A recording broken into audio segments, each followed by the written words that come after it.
Oh, hello. Hi, it's us again. Hello. Ahoy, Frank Walker.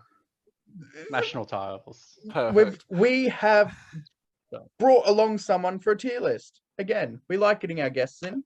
And today we Ahoy. have got the league coordinator of Queensland joining us.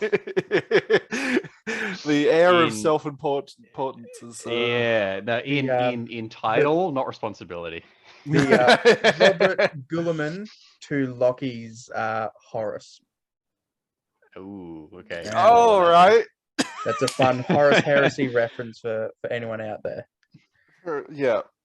For all 5%. That's it. 5% of our audience likes 40k, so we're switching over to 40k. Fuck you, Lord of the Rings. Catch you later. See you later. This is a tiered tier list, right? Yeah, tiered tier list. Okay, yeah, good. The spiky one is on top. Yes, it has many outfits.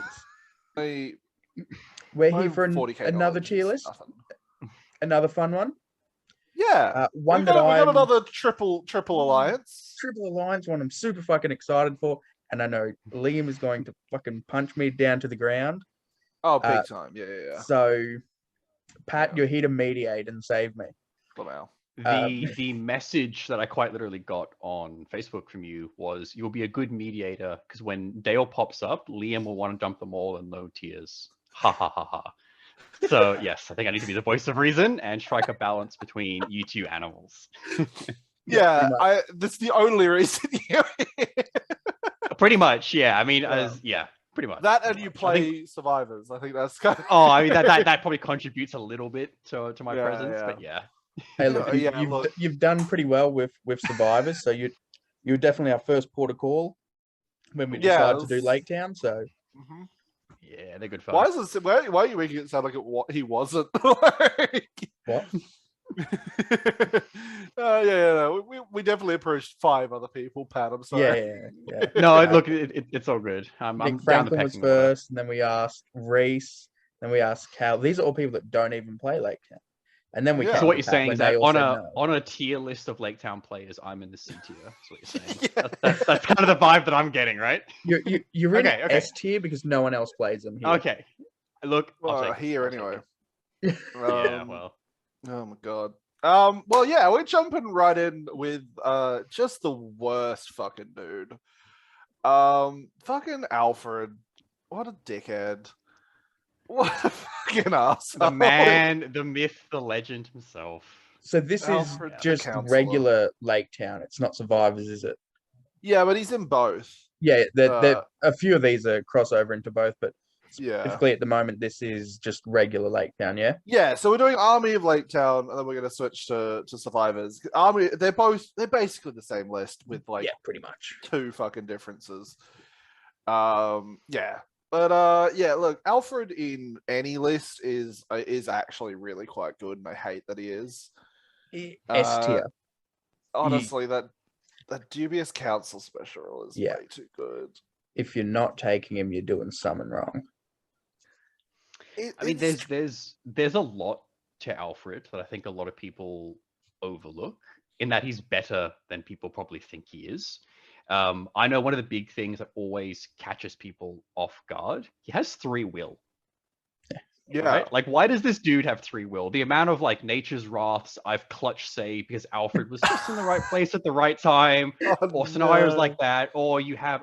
I played a game recently at BrizCon. I was playing into Sauron. Alfred charging into Sauron, tying him up, blow the will to pass the courage check. You know, he's good. Oh god, he's not just there for the special rule. He is sneaky. Yeah, he's a 20-point special rule with a little bit of extra sauce, little bit of panache. He's an upgrade for Bard. Yeah. He's pretty much his role. He's Bard's war gear for sure. He's the Grima in the army. Yeah. It's like Saruman and Grima. It's Bard and the Master and Old Mate. It's Bard and Alfred. Yeah. Bard and Alfred, or the Master and Alfred. Because I think Alfred links up really nicely with all of the Master's rules as well. Getting that 12-inch banner and trying to fight as well. So he helps out the Master. Well, that's drastically. If you're running Survivors, if you're running Army, you're probably giving all of Alfred's dubious counsel to the master purely to grab that banner and that fight buff. Yeah. But yeah, it's yeah, like I mean, like he's 20 points. He's a hero of fortitude, which is absolutely fucked. Like he himself can lead 12 lads, which is ridiculous. And you know, like despite everything, he's still like survivable, I guess, for a 20-point model. Like, you know, you can throw him into things for a turn or two. I've gone up against both survivors and regular army Lake Town a few times, and I think I've only killed Alfred once or twice, and one of those times was against you, Pat. But he doesn't seem to die, and as you said, like you can be sneaky with them, and you can stop a few, you know, magical abilities here and there with him, because people just expect, you know, oh, he's used all his will, or he's only got the one will or something, and so he can be a clutch character, and only for 20 points you're having a laugh. Weird. Yeah. I mean, that special rule alone, like it's you'll always take them. Yeah. Like it's either you've given, you know, Bartle the master, you know, an extra 3 points of might, or he's taken might, but then he's just a move battery for them. So like, yeah, 100%. I mean, the other nice thing as well, you know, there's so many scenarios in the game. There's quite a few scenarios that tend to pop up in most tournaments that are, you know, choose a hero to keep alive and protect. And, you know, for 20-point investment, it's just so easy for him to do his job, give the might, and then just fuck off, hide behind a rock for the exactly right. Just live his best life, and just like as a character, it's so thematic, so you don't feel dirty doing it. Right? No, it really fits. Him really, and Grima. Yeah. Oh, there's a costume I can get into. Bye. Catcher. Once he's used you swap the model out for the other one. Like you swap, you know, he's got his book out, but then you swap it out for the girl model, and he fucks off. Man, I want that model so badly. It's so good. It's such a dumb model. Oh my god. I have it, and I often find myself just staring at it in between games. It's can I paint it for you? He's yes, already please, painted it. Please. Oh, yes, but it can always be painted again. I'll paint it for you. But we'll move on to Bain, the son of Bard. He's next up. I don't really have a lot to say about it. I don't know. Man. I've been experimenting a lot with him. Okay. In Army of Lake Town, I think it's a very different conversation than Survivors of Lake Town, purely because of alliances and how that all interacts. So I think, are we planning on having a bit of a tier list separate between the two? Or is it going to be a conglomerate? Yes. So we've got this is Army, and then we've got Survivors. I mean, the way I look at it, you know, the free heroic combat is obviously great. You know, he's got strike, which the army, you know, Army of Lake Town doesn't really have access to a lot of strike because it's not necessarily their cup of tea. Sorry, fuck me, he has strike. I'm just reading his he's a Chad. He's built different. Yeah. I mean, look, he is a piece that you want to put in an army that has some support around him. I'll give some examples and experiences when we go into the Survivors of Lake Town, which is what I'm more comfortable playing. I just feel in a list where he doesn't have access to some super reliable, high fight, high strength, you know, you're not getting a lot of value off his free heroic combat at turn because you can't pair him with something scary. To be fair, we never talk about alliances in our tier list, so you're already off base. already well off. Right, I'll just hang up and kind of go home. No, but I mean, I never play alliances with basically any list that I play. I think the past like 5 years, I've only ever played green alliances in everything. The exception was some weird Radagast Treebeard weird army that I played this one time. That was so you are playing alliances. You're just playing green rather than anything else. Green alliances, and like again, the only alliance I would feel comfortable, you know, feel happy bringing because the way it functions and plays and it looks is Battle of Five Armies. And I think there's a lot of really cool things that Lake Town has access to. And part of me almost wants to say that a lot of the Lake Town army was built with those in mind. It kind of feels like it at times, for sure. Yeah. Like when you're running, if you're running up against a pure, you know, Survivors or army, they're great for the most part. But it always feels like, oh, if they had this or this or this, like Yeah. which is stuff they can normally get, like Thorin's Company or Champions of Erebor or Iron Hills or Thranduil's Halls, like all of that shit. Is fantastic, but yeah, the lists themselves are always like, oh, okay, that's a little odd. Like the fact that I think they're there to get to have someone ally into them or something along the lines of that. I think that's what the design around them's for. But even on their own, like both Survivors and Army of Laketown work incredibly well. Oh, they're great. Yeah, they're very solid. Very, very, very solid. God, sure. I hate how solid they are. Yeah, ridiculous. We'll get into that in Survivors, but Bain, I don't like really the think fact he you fits. can get Bain to fight for. That's pretty cool. When he's around his sisters or around one of his sisters, but in saying that, you've got to also put the sisters in, which that's not a big cost. They're what, 20? Yeah, you are then spending 70 points. Yeah, 30. Which you're adding the girls anyway if you've got Bard. Yeah, but yeah, if you have Bard, you're always taking Alfred, and you're always taking the girls, more or less, regardless of any point level you play at. Even if it's like 250 points, you probably would still want to bring them in because they're just that good. They are so which I will ramble about for a long time if you don't stop me. They are that good. Bain, but I think in Army of Laketown, it feels really, really, really bad paying 40 points when you have someone like Braga or the Master who is 50 points. Exactly. Right? That's the big thing. I think the problem is like you've got a Hero of Valor in the Master, so you can have a fuck ton of 5-point models, or you've got a 3-might captain in Braga, who also has his own special rules that fuck shit up as well. Like you're not spending 40 points on like admittedly 3-will again, which is what we're talking about with Alfred. Like a cheeky little 3-will is fantastic. Potentially free heroic combats is interesting, but on a 4-point model, a fight 4 model with 1 attack, like you've got to have friends around. My genuine question there is: would you prefer the 40-point? Would you sink 40 points into Bain, or would you sink 40 points into 8 warriors? I feel like I'd go for the 8 warriors. Same.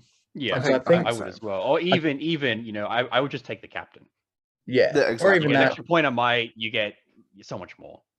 Yeah. I reckon he sits in B. I feel like he's one of those things that if you've got the points and you've maxed out war bands and you literally only have 40 points, maybe you take him. I honestly think he's C. Yeah. If he wasn't an independent hero, there might be a case to argue for him going to B. He's a minor hero, so he can lead 6 lads, but is he minor or he's minor? Yeah, he is minor. Yeah. No, he's independent. Oh, in Army because he's minor. In Army.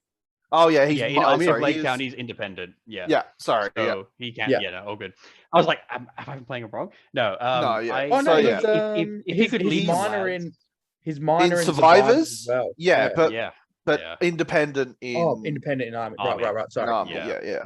And I think if he could lead troops, there might be a fringe argument for B, but I think in that because like I think the only reason, literally the only reason you're gonna take him is like if you've got Hilda and Bianca, not Hilda and Bianca, what are they called? Hilda and Sigrid. Hilda and Sigrid.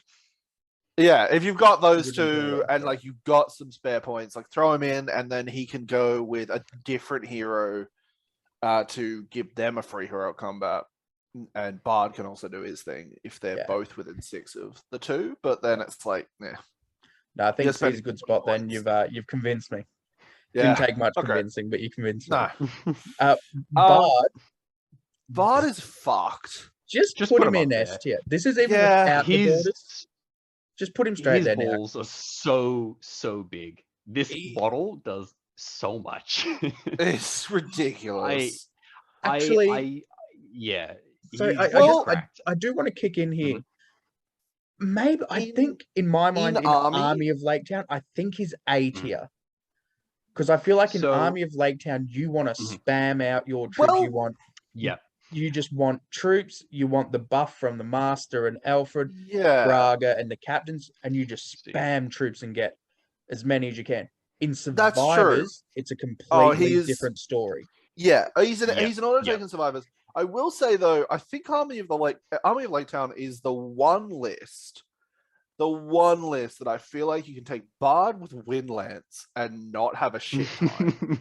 Honestly, I Like, could see that. yes. I could see that. I think, Yeah. I think because so. he's But not your leader. He's like, yeah, sure, he's a lot of points to do that. yeah, But that's it's my just only argument against that. Oh, Yeah. big time. But being able to Hmm. black arrow the opponent's leader, turn 1 or whatever. Real fucking handy.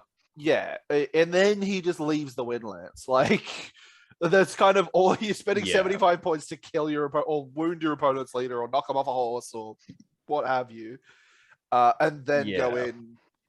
Great bow, whatever you want. Like, yeah, it's hard to put him. It's hard to place him in Army.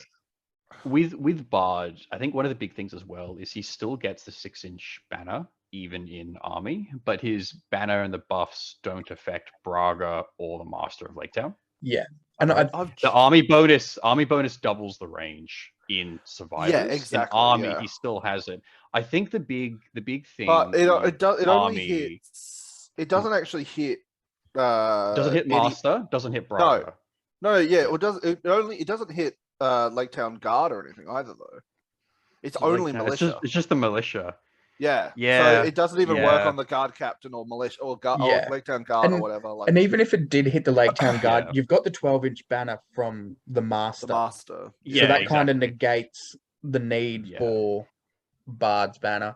I've also just realized that this tier list, for whatever reason, didn't load my fantastic picture of Braga. And I'm very mad. Because obviously Braga doesn't have a model, and so hang on. I'm just gonna. This is my Braga. Oh, amazing! Beautiful, so good. So yeah, I'm a bit mad about that, but anyway.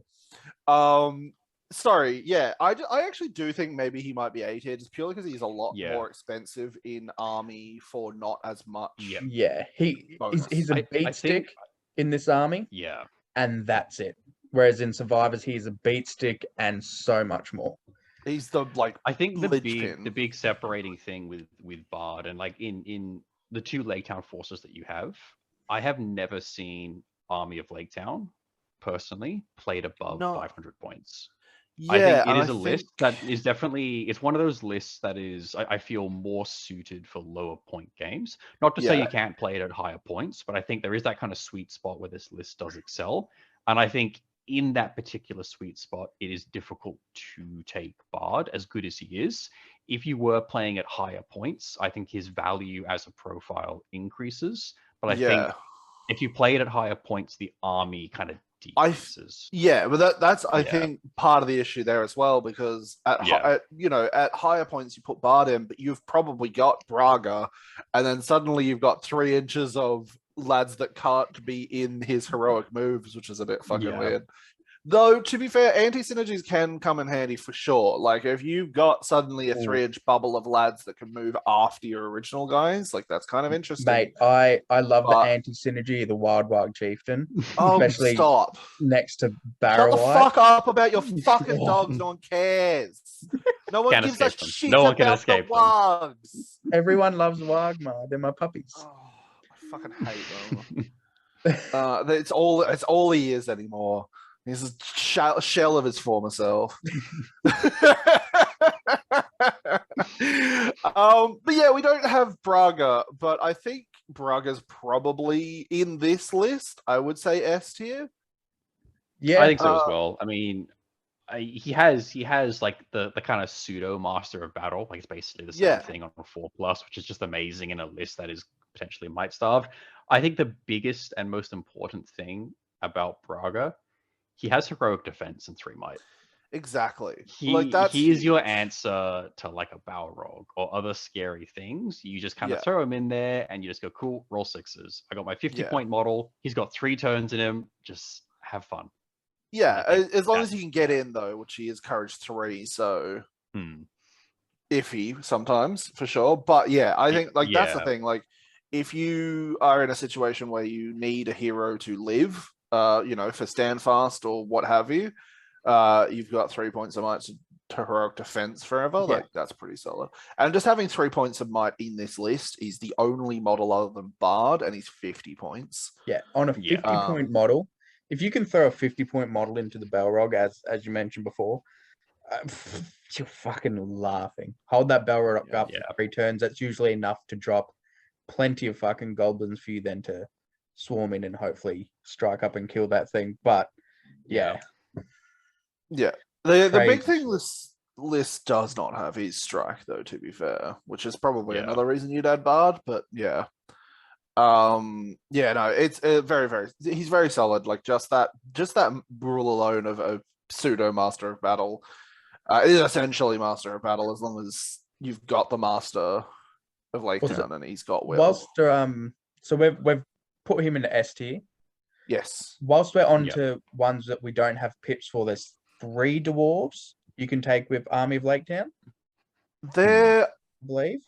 I think it's just that they are an ally. Like you can just ally in. Oh, okay, right. Thorin's company. I'm fairly certain with Army of Lake Town. Oh, good. Yeah, because I was going to say the only one I wanted to talk about was Bomber anyway.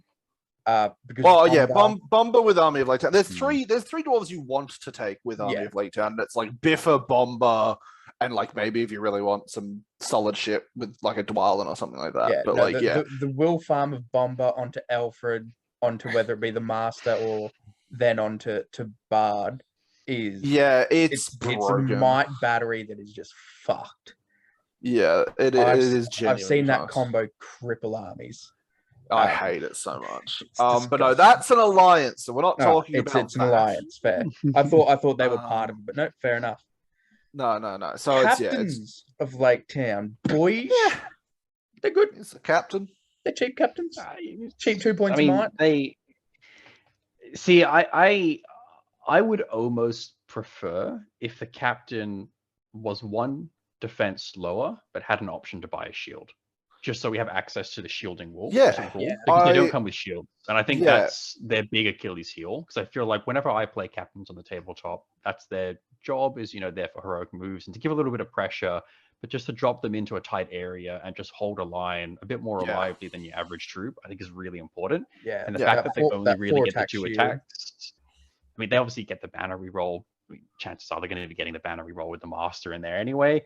But if they had that shield rule, I think that'd be pretty damn solid. I think they're definitely towards the bottom of captains just because they don't have the shield. They're cheap, which is great. Defense 5. But 40 points for 2 points of might. 5 defense 5. It's a goblin captain basically with fight 4. Yeah, that's pretty much it. Yeah. The fact that fight 4 is not bad either. Like, I'd give it a solid A. I mean, I'd probably put it in A because they can get to that fight 5 with the master. Yeah, exactly. Well, which it does open up avenues. It's just, if only they had that shield, they would actually be. That'd be scary. And I think they would be very nice. It's interesting because it's weird with lists that are so small like this. I would almost put them S because you're kind of always going to have to take them. But but you're never like you're never going. At the start of your list, you're going Alfred, Master, Braga. Yeah. That's basically my thinking with Army of Lake Town. And then you're like, oh, okay, can I squeeze Bard in? Can I bring in more captains? So I think, A is definitely a good spot, but you're always taking them. They're always going to show up, and you're always going to have 2, maybe 3, depending on the points value that you're playing 3. at. So with such cheap heroes and such cheap troops, you're going to have to take like 3 or 4. Yeah, you're gonna have and they're decent. But I do agree with Pat. Like they need a shield. Oh well. Yeah, shields in this army would be great. Yeah, this entire list just has no shields. You will spot a trend with the rest of this tier list. Yeah. We've got the master. I think he is S tier. Without a doubt. With this army, he's the reason you play this army. Yeah, exactly. Like you're not running this army without him because it's just useless. Like no banner in this army whatsoever other than his special rule. So it sucks ass that you could really only have a banner for at most like 5 turns if you've gotten lucky with Alfred or gotten the might win with Alfred. His Dragon Sickness special rule is interesting. although there's just not a lot of heroes that you can kind of go, ooh, you've got low courage. I'm gonna just give it a go, kind of thing. They're, most heroes are pretty consistently like 4, 5, 6 kind of courage, and it's like that's hard to do, hard to fail a courage check. But if you really like Hail Mary it onto the leader or whatever and just fucking pray, it can really come in clutch for sure. Heroic defense as well, fantastic on your leader. Exactly what you want. I think probably like the big thing with him when you look at the army in general, the fact that you have Braga and the Master of Lake Town for 100 points that can lead 30 combined troops. Yeah, silly. Pretty scary. It's a lot of bodies on the table, and that's I think Braga, where a lot of his value is kind of baked in. I see Fortitude, not Valor. Yeah. Master's Valor. Yeah, Fortitude. Braga's Valor. Yeah, no, you're Either right. way, still. You've 20, also then 27 got troops. Yeah, you then got suddenly Fight 4 army with Fight 5 captains with his banner as well, which is 12 inches, which is fucking ridiculous. Like, you've got at least 5 turns of having some pretty solid fight with banner rerolls. Like, that's very, very nice. It is, and sometimes 5 turns is all you need. Yeah, exactly. Especially like, when not a lot of times where combat, like, even the game lasts more than like 6 or 7 turns, and you're moving for half of that. Yeah, like, and when you can, you've got all these bodies on the table, you bring bows out. If you're lucky, you can drop enough numbers with your bows, and then suddenly your numbers come in. You go up to Fight 4, especially versus that Fight 3 army. 5 turns is plenty. Yeah, exactly. Yeah, they are a solid army. They do kind of only really have like 3 tricks, but they're solid tricks. Yeah. And then I think the girls, like, they're very good, but I think because you're not taking Bard, like, you're not taking them. So like, I think you'd put them down to B tier.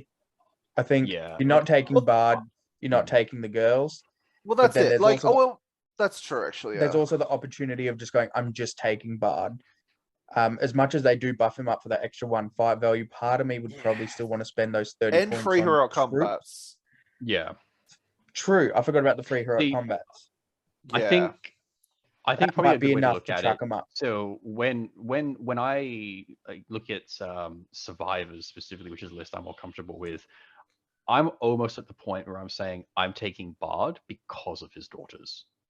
Yeah, they're kind of that cracked, and I think they are really good. Again, it kind of gets to a point where I think Bard and the daughters and Alfred plays a little bit against the synergy and the idea of what this list is kind of made and designed around. I do agree. And I think it starts kind of tugging the list in different directions. Where if you go down that route, are you really playing Army of Lake Town anymore, or are you just kind of playing a ghetto Survivors of Lake Town?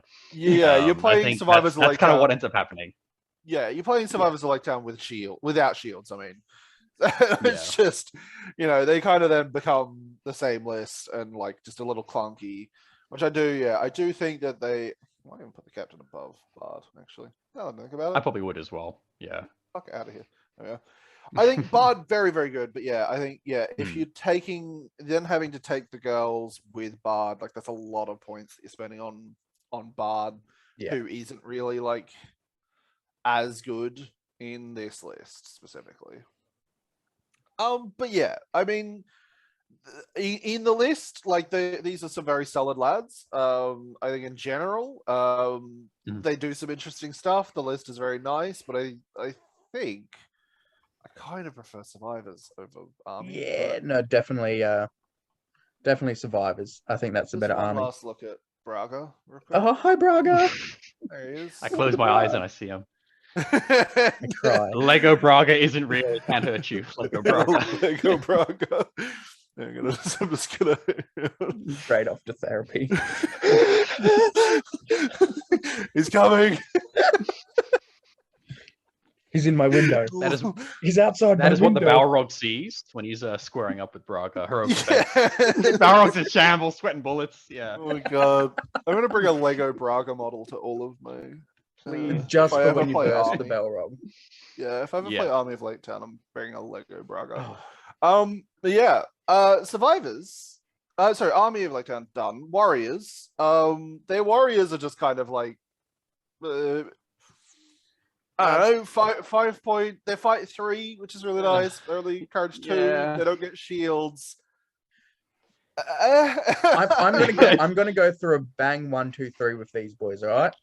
Swordsman B tier, spearman, bowman A tier. Yeah. I don't see. Honestly, I think where I that's- can max out in spears, I max out in spears. You will never see me take many just like plain swordsman or That even being sword said, and though, shield. that's 5 points for a D4 fight 3. Yeah. Yeah, so you will have enough points to give him an extra, a bow and a spear. Just do it. Well, yeah. I don't know. Like you know, every 5 spearmen you take, you could have taken an extra swordsman. You take That is 6 true. lads. Maybe just put them all Yeah. A tier because they are your bread and butter. It's going to happen. You can get them all to fight 4, which is cool. Yep. Yeah, And they all get it's a that lack 12-inch of banner. shields. It's It's that lack yeah. of shields that really hurts. And A I think the other D4 thing, lack of shields. Yeah. The most painful thing that we Yeah. will get onto in the next tier list thing is that singular shielding survivor of Lake Town pisses me off so I much. got some Oh. The amount PTSD of over times it just there. sits there, Oof. and Oh. you send Boromir. I got some one great heroic stories. Combat. Boromir rolls 3 1s, Yeah. and that shielding boy rolls something. You go, huh? Sick. Yeah. The peasant with the fucking wicker shield is Ugh. Same defense as Numenorian warriors. Why are Yeah. It's a fun little tidbit. You know, the doors are made different in Lake Town. Yeah, they are. They are superior dwarven craftsmanship. Moving on to survivors. I think pretty easy again. Alfred S tier. We spoke about Alfred. He's been done. I'm curious where Bain sits in survivors. So I think it comes back a little bit. You know, are you factoring in allies in this, or are you just keeping No. them pure to This the is list? I think- survivors of Lake Town. Okay.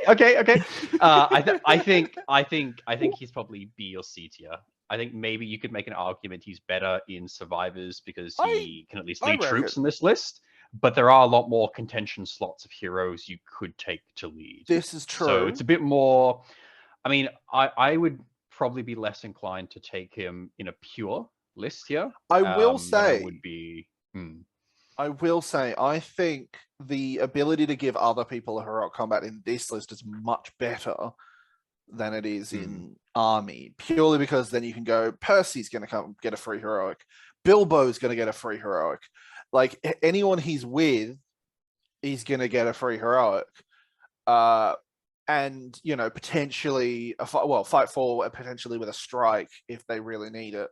To then swing into someone else, like getting a free heroic combat with Bilbo, and then suddenly be able to bring Bilbo into maybe if Bard's fighting a Balrog or whatever. Bring Bilbo drop that in. fight value. I definitely think there is a lot more value with him here. Yeah, I don't think he quite sits A tier because B. there's other heroes, but I think he definitely sits that B tier. He's better than he is in Army. Much better. Think he's For sure. fantastic for sure. though. Yeah. He is definitely S tier. Without Bard, a doubt. Top of again, S we've tier. talked about Bard a bit, but I mean the fact that he's now a 12-inch banner with a fight value, fuck me. Yeah. Oh my god. See, I often find myself like post game, having a conversation with people whenever I play them, and they're always like, Bard is insane. He's brutal. He's this 140 point base. You always give him the horse and armor, 155 point, powerhouse. Yeah. People always forget you're investing Alfred. You're investing the daughters. You're investing a lot into him. Yeah. And when you tack on those upgrades, he's at that same point level as someone like Boromir, Captain of the White Tower. Yeah, big time. And I think he should be, to be fair. Like definitely. He's giving very similar things to your army. Like he is, potentially 6 might. He is a fight buff. He is a banner. He is a beat stick. Like, even just the great bow alone, like rapid fire, just being able to go so pop, pop, pop, good. like Incorporating all those. The fucking Dragon Emperor on Palanquin is cheaper than Bard. Yeah. I mean, even the Dragon Emperor and Palanquin is cheaper than almost every Disgusting. similar tier. Disgusting. Yeah. Oh my god, fuck that. Anyway, we're not talking about that. Hero of Legend, which is also fucking fantastic. Auto pass courage. Who doesn't love that shit? Yeah. The big issue, the issue with Bard, you'll come into very quickly if you start playing him. He is only defense 5. Yes. And when you give him the upgrades, you're attacking 200 points for a defense 5 model. You're riding high, you know. Big time. You can have some poor dice swing your way, especially with shooting, and it can really turn the game quickly with someone like that who is pretty much the reason you play this army. But exactly, he's so good. He is so good. Yeah, a D5 leader as well. Army leader. That's without defense, without a shield. Just pick up one of those wicked doors, man. Yeah, why isn't he defense on 8? Door? Yeah, defense 8 wicked door, obviously. That's it. Oh my god! But he is very good. But it's much like if you run like Thranduil or whatever. Like, is a lot invested in just this one model that if suddenly they die, it's like, ooh, okay. Yeah, I'm playing a lot of catch up this game. Even Boz, it's just like those big linchpin heroes. If you have a slightly bad game, one bad move, one mistake, or a couple of lucky rolls, and suddenly it's everything gone. I think even the loss of his daughters, if you're running Bard and you loss of one daughter, lose one or two daughters early on, that drastically drops Bard's abilities. Or same as if you pop Alfred before he can give his might off, which hopefully you're just doing that turn 1. Well, because he is, you just throw him in Bard's Warband at that point. Yeah. So. But I like losing one of the daughters and then having Bard having to run around the fucking battlefield, that chasing that model down. Yeah. The other thing that is very, very difficult with Bard, he's an amazing model. He is very, very hard to play. Reason for that, he's the only model in your army with a horse. But he has to stay within 6 inches of both daughters or he loses a lot of value. So you have this scenario where he's booking it 10 inches every turn and his 2 little daughters are sprinting behind him on leads. Like, please come back, please come back. Yeah. And you have to constantly play this. Yeah. You have to constantly play this scenario where he is tethered to this anchor, which are his daughters. Yeah. But if you play around that correctly, I played so many games with Bard where he has probably killed about like 80% of the casualties on my opponent's side. Like, he does so much work, and if he gets that 6 fight +3 from Alfred, he's just such a machine, and he's so reliable. Getting those charges and free combats a turn is just, the momentum behind him is so good. Bard, at our game up in Gladstone, it was Bard that scared me. It wasn't Thranduil. Thranduil, I kind of ignored. It was Bard that was shit scary the entire game. Yeah. He's the one that I was like, oh, I'll throw one troop into him. Oh shit, free heroic combat. Yeah. But I'm throwing he's 5'6" into him to stop that. Yeah. Oh shit, he's going to kill 3 of them. He is tough to deal with, but once again, if you get those lucky rolls and he botches or whatnot, suddenly he does drop. But no, he was the one that I was shit scared of. And it also just occurred to me that why you took Bard out of a really good position in our game. And that's because I had Hurin kill one of the daughters. And I remember sitting there going, why is Bard charging Hurin? Oh, because he had to. It's a pretty overlooked thing. Why is he making this mistake and letting me just do this shit now? All right, sick. And so it's just occurred to me. It all makes sense now. Yeah, I think as well. Obviously, the rule of having to charge the person that kills the daughters is obviously like a rule that comes across quite a few characters. An interesting thing to note about Bard when he has the rule triggered as well is so like a lot of other characters, he auto passes all courage checks when that particular trigger happens. And look, he's courage 6, so he's pretty damn reliable. But if you're facing something like a Balrog or Sauron, which I had happened first turn, Sauron just kill a daughter. I went, oh my god, here we go. And you know, having that auto pass courage with something that has like Harbinger, you know, it actually kind of becomes, you're kind of in some cases like okay to just sacrifice a child if that sounds bad. You're just kind of like, look, you know, I'll take the free courage checks to get into the Balrog or Sauron if it means that I have to get into this I'll grindy sacrifice a kid. I mean, I can have that more. is not the worst thing that I've heard being said about those kids. So Oh yes, that was yeah. day. Yeah. He was getting into it. Yeah. Speaking of, we might as well have them in. I think they're S. tier. As you said earlier, Pat, Yep. you're starting to think now you take Bard because of the kids. Yep. And if that's the fact, they go straight into S. I mean, he's what, 205 points then? Like, basically, you're just with like Alfred saying, and the kids. Yeah, saying Bard is always going to be this 205 point model, and then you build the list. Like, it's very fair. I've played game days at 300 points, and I've taken Bard, Alfred, and the kids, and the list is just Bard kills everything on the table. Done. Next game. Like, it's just straight up, he will kill everything on the table. He is, again, defense 5. He can be difficult to pilot. Brutal. He's very oppressive. He does a lot of great things. But funnily enough, I think the thing that makes him the best thing about Bard we haven't actually touched on.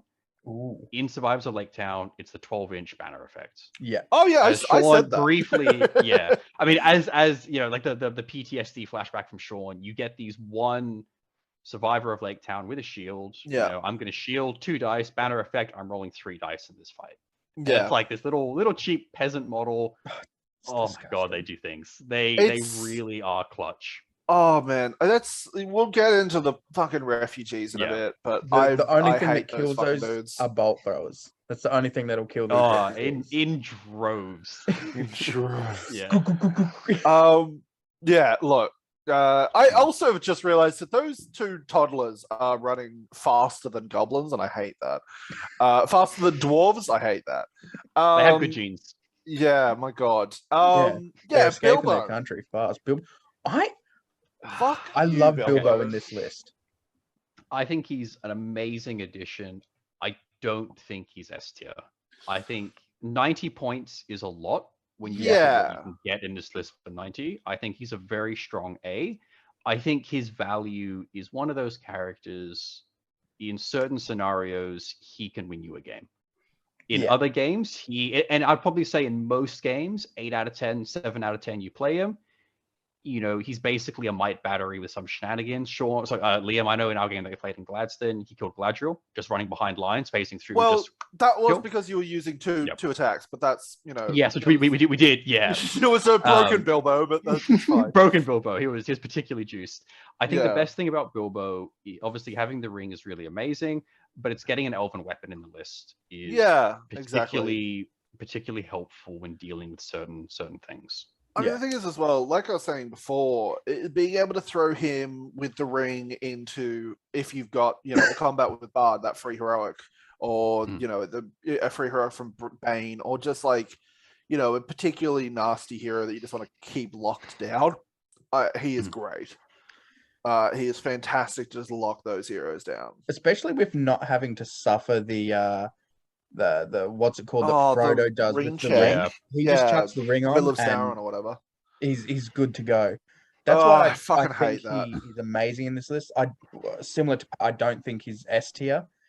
But if I'm building a Lake Town list, he is a model that I'm sitting on and I would be dwelling on for ages. That's the thing. Like, he's D6. He's D6 3 fake 2 wounds with heroic defense and heroic strike. And resolve as well. Like, if you want to be protecting Bard from magic, which is one really good way to deal with Bard is magic, which is how I dealt with him in our game, basically. It was like, oh, I'm just going to fucking try and transfix him a bunch. And he was, you know, out of will by the end of the game. Yeah. Turn 3, I think. Did Bilbo it was actually, it was like, it was a lot. Yeah. Say again, sorry? What did Bilbo do in our game? Because I do not remember him being anywhere. He was just calling heroic moves, to be honest. I mean, like, I just defense 7 is really rough with this list to get through. And he was just kind of calling moves, popping some combats. I mean, yeah, I think Bilbo's amazing. I think you look at his profile and you go, damn, he's a great hero. 90 points is a lot. And I think when you look at some of the other named heroes and what they bring to the table in regards to might and other things as well, it does get harder to justify something like Bilbo.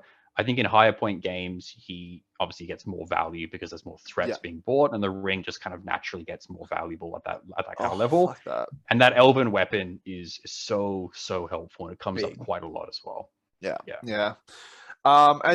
It's just he's just very solid. He's very good at like just holding down heroes and being a might battery and all that. Yeah, very good. Especially being a fortitude, being able to lead 12 Lake Town Guard, Lake Town Militia. So nice. Very nice. The Lake Town Captain is he can have a shield. You have a shield. You can have a shield. Wicker shield, the fabled wicker shield. Fucking wicker shield. It's got some fishies on it. I will say, I love a captain that automatically has like an axe or a pick or whatever. As well as a spear, as well as a shield. Like, dude just like pops up and he's like, "Hey, cool, here I am. Got fucking everything. 5. Strength 5, or I can shield, or I can spear support for some fight 4. It's very tasty, very solid. And then a solid 2 points of might. Yeah, I mean, he's nice. Being able to get to defense 6 is really nice. It's actually it's in some ways kind of the anchor of the army, because it's the only real defense 6 you have outside of Bilbo.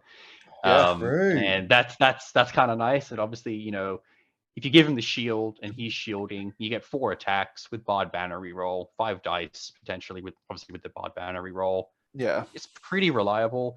That being said, there are some excellent named hero options. That's what I was thinking.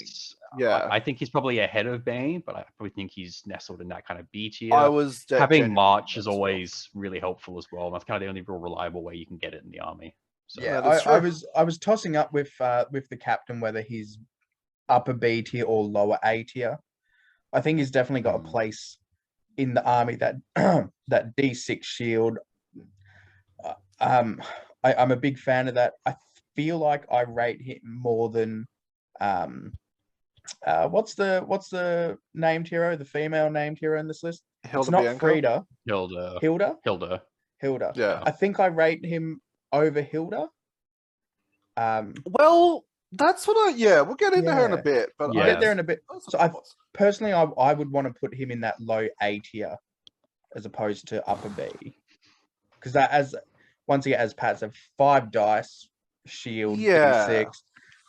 He could spear if he wants. He's got a bloody. I just feel like there's definitely a lot more. Like, I would take Bilbo over a captain. I'd take Percy over a captain. Yeah. No, without a doubt. Like, and I think that's like Percy, I think, and Bilbo are definitely A tier, and that's why I'm going to put the captain B tier, because I'm going to take them over the captain. Yeah. Spoilers. Okay. Fair. I don't know what you're talking about. Whoa. Well, an interesting little addition you can add to this list is a bit of magic, a bit of Gandalf the Grey. Yeah, it's always scary when you have a list that has a big scary combat hero, cheap troops, and magic. It's this scary trinity. I don't particularly love Gandalf in Survivors of Lake Town. Yeah, I don't particularly love Gandalf in general, I'll be perfectly honest. Yeah, I think he's probably A tier. I think he's worse than Bilbo. I think he's probably low A. I think magic is always great. Yeah, I could even see high points. B. The way I see him in this list is just anti-shooting. That is all I see. It protects Bard against shooting. And the troops. That's the only value I really see in Gandalf in this list. And that's 170 points. 170 points. It kind of falls into the Gandalf the White syndrome of a 240 point blinding light model. And I feel like I don't know. Like, the thing is, here, Gandalf has a lot points of blinding light. Yeah, Gandalf does have a lot of tools though, like Protection of the Valor, Strength and Will onto Alfred. Very good. Being able to give him more will to give him more might to Bard, very nice. Being able to command and immobilize, very nice as well, especially with the beat stick of Bard. But yeah, I think 170 points is just a bit much in a list where you want a lot of numbers and you're already spending 200 points on Bard. Yeah. You're suddenly spending 300 odd points, before almost 400 points on 2 heroes. Well, it's 5, but I think anyway. I think it's technically 5. Yeah, if there ever was a list where you would commit something so hero heavy and still be able to pull up some decent numbers and troops, it would be that kind of iteration. That of the list. Is true. Yeah. And I mean, look, I think at higher points he's got to put. I think it really has to be like 800 800 or higher. Yeah, like at 1,000 it keeps it clean. I think you would entertain the thought at 800. If you didn't take Bilbo, you would free up points and go for that. He is Valor, so he can lead 15 in his warband, which is kind of nice. He's very solid. You know, there are some merits to him there, and having magic's always good. He also has Strike, which is no shortage in this list. With Strike, really nice. That's and, it. Yeah. You know, he. I think again, with the sword. I think his biggest benefit though is that if you don't have enough real life money to field an entire Lake Town army, you just throw him in points like that. You just get him on in. Yeah. By the 80 point $80 Thorin's Company pack and just slap him down, or even Fellowship. Oh, why didn't you take more trips? I didn't have the money. I don't have that kind of kidneys. I don't have. He does also have resolve. China Forge models. Amen. He does also have resolve, which is very nice in this army. Again, protecting Bard. Yeah, and just having a horse is surprisingly helpful as well. Yeah. Having a horse gives him a threat. Yeah, I mean, yeah. He is kind of scary. Like I maybe high B, low A. I think somewhere. I think he's there, high anywhere. B for sure. I think there I still think the captain's above him though. I'd probably put him.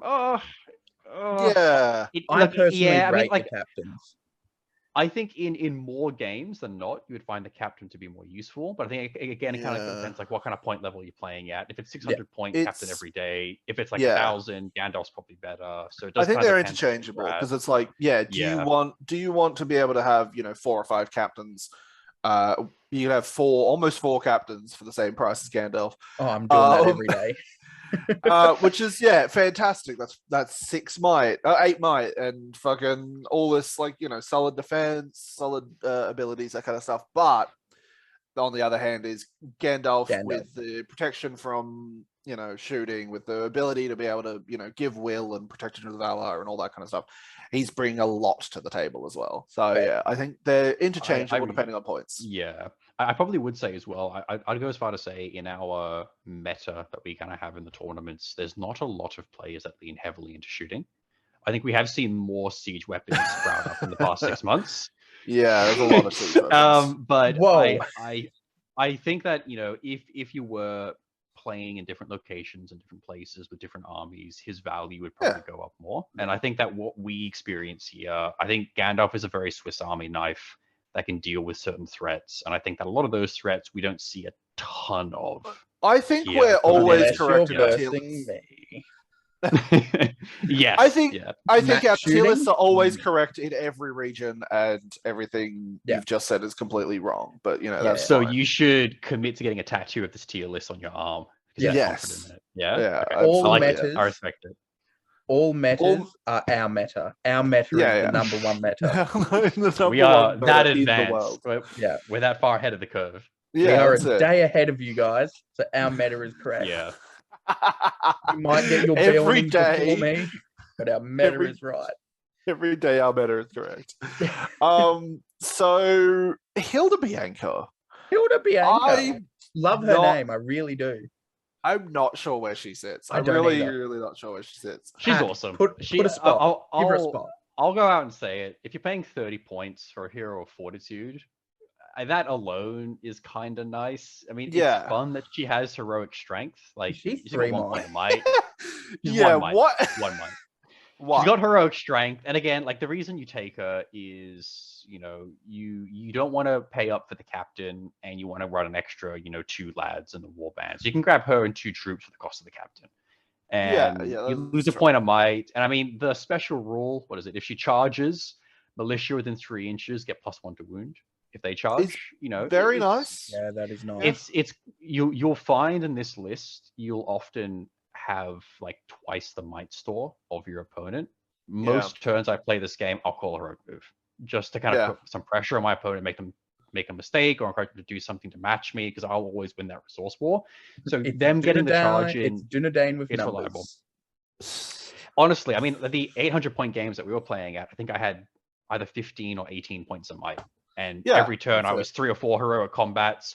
2 of them were free, and then heroic moves every turn. And it's just, you have to keep pace with me, or I will just get a slight advantage and then really push it hard. Hilda Bianca, you have a lot of excess might, so you're not too concerned about her 1 point of might. Her stat profile, she's courage 5 for some reason. Well, you want her to be able to charge. Yeah, true. It was very courageous in the movie. Well. And again, she's one of those great drops you can take in something like Lake Town, where you're playing those assassination, fog of war scenarios, where it's like, oh yeah, this little 30-point hero, I'm just gonna hide them in a forest. I mean, I've played games where I've had Alfred in like fog of war, and I've quite literally done this thing and just run him into a forest. The opponent sends 2 or 3 cavalry after him. Alfred wasn't my person to keep alive. Yeah, that's it. It just you have there's no penalty to do something like that. Even at the BruceCon kind of game day, I had Hilda Bianca there and Alfred. They were both standing next to each other. I put Hilda Bianca prone on the floor. Alfred was the person I was supposed to keep alive. My opponent put all their shots into Hilda Bianca. Yeah. Your job is done for me, right? Yeah. 30 points for that is very solid for sure. And again, like she helps helps you to be able to get those big kills as well. Like especially at 5 courage 5, throw her into the Balrog and then just surround that Balrog with as many Lake Town as you can. Yeah. Get a Bilbo in there for good measure, and something that's scary. Yeah, suddenly, where does she sit on it? All of that alone, I think she sits low A. Just off what you've heard and what a 30-point model. The fact that she's cheaper than a captain, and then you just throw her into be the same warband as a captain. Is solid. Yeah, look, I mean, it's 30 points. There's no investment you really need for her. She's either going to be high B, low A. I think there is a pretty substantial gap between the last hero and her, so I'm probably thinking high B again. I think there is a pretty big gap between who comes next, between Hilda Bianca and Percy. Personally. Oh, big time. I actually, let's go. I think again, I think she's in that bracket of the captain, and Gandalf, and it's like it just depends on what you around. But very, very rotating front 3. That's a football reference. Fuck Percy. Come straight out the gate. Fuck this dude. He's so good. Of Bilbo and he's so reliable. It's so nice having a nice strength 4 hero with 3 might. Yeah. He has a bow. He's cool. I've always found he does his best work up close and personal. Yeah. I love heroic combat with this arch hero. My opponent's always like, what? What do you mean? Like, no, he's strength 4. He's got 3 might. He's happy to blow might. He gets a reroll. He has 3 attacks with the Bard Banner reroll. Yeah, he's nice. He's just so good, and his special rule for shooting, it really does make a difference. I will say, especially in an army where you're gonna have a lot of bows. Like you always you're gonna exactly. With that many numbers, you're gonna have a lot of bows. Throw a bit Percy in there, full warband of archers. That's suddenly you've maybe hit a scary archer block. You hit with 6 lads. Oh, you suddenly hit with an extra 2, and it's like that's still a substantial jump. Like when you've only got 12 shots or whatever.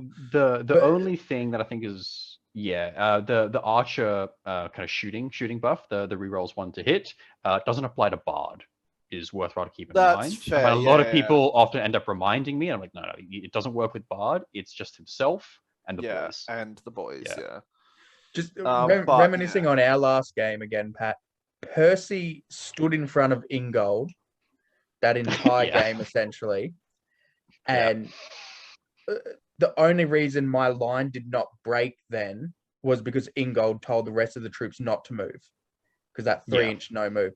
But if that wasn't the Yeah. case, Percy and his warband of bowmen would have broken through that flank. He was a nightmare to deal with. He is nasty. Yeah. I know had the in- same in- problem with him in our game as Yeah. well. He just like He was destroyed on a a flank. Yeah, he was literally on a fuck flank me. with. Yeah, he was on a far right flank with Percy and Bilbo and an archer block, and I just ran the archers into melee. 6 points of Yeah. might between them. Heroic move every turn. Both of them calling Yeah. heroic combat. Just push. Yeah, I think he's great. they're, I think. they're brutal. Yeah, Shout he's out to my boy actually- Ingold. Yo! he's definitely above Bilbo. You know, Yeah. So good. I think he's amazing. I just think it's a real testament to how good Alfred, the daughters, and Bard are that Percy is not in S tier. Yeah. I think in Yeah. pretty much any other army he would land himself in S tier. Yeah. The first thing I do after making my Bard warband is Percy's warband. Every Big single time. I write this That's it. list. Yeah. Like that, if you're writing a survivors list and you're not taking Percy, you're doing something wrong. Like that Be is better. that is good. It honestly does almost warrant him being an S tier. It's very. I close. would. Yeah. I could put him. Yeah. Oh, He does some work. You know I what? mean, Fuck I- it. He's in. Yeah. He's in. We'll call it. It's on, He's in. man. We'll call it There's- honorary again, S tier. Yeah, it's also a great point that you made there. How cool is it? You have this grey-haired old dude with a bow just kicking ass. There's not enough of that in this game. I love me an old man, grizzled dude, just a peasant with a bow. The grizzled He does veteran. his best. Oh my he's God. doing the Valor's work out there. He's Day in, the day good. out. He's the better Legolas, especially in the Hobbit. Yeah. Oh yikes. Yeah, no, very, very solid. Absolutely. no, Fuck this dude. He's Fuck this he's dude. a nasty piece of shit. And And if you want to make him even nastier, if you do take Gandalf, strength and will into Alfred, suddenly Alfred goes and gives Percy more fucking might because he needs it. Oh, honestly. All right, Fuck that. these three fuck knuckles. These Oh, three the little boys. dickheads. Just some honest workers doing their best. Just some fucking peasants. It's refugees. it's Some not much, but it's displaced honest. lads. It's honest. It ain't much, but it's honest work. Fuck these dudes. Also, I love they do have potatoes. my favorite bow pose in the Oh, How good is I he? love this Yeah. fucking pose. Just the Oh, God. entire range of these troops, I think, are some of my favorite sculpts in the entire Lord of the Rings. They're range. really nice. There They're is- The only really one I nice. don't like Yeah. is this spear boy.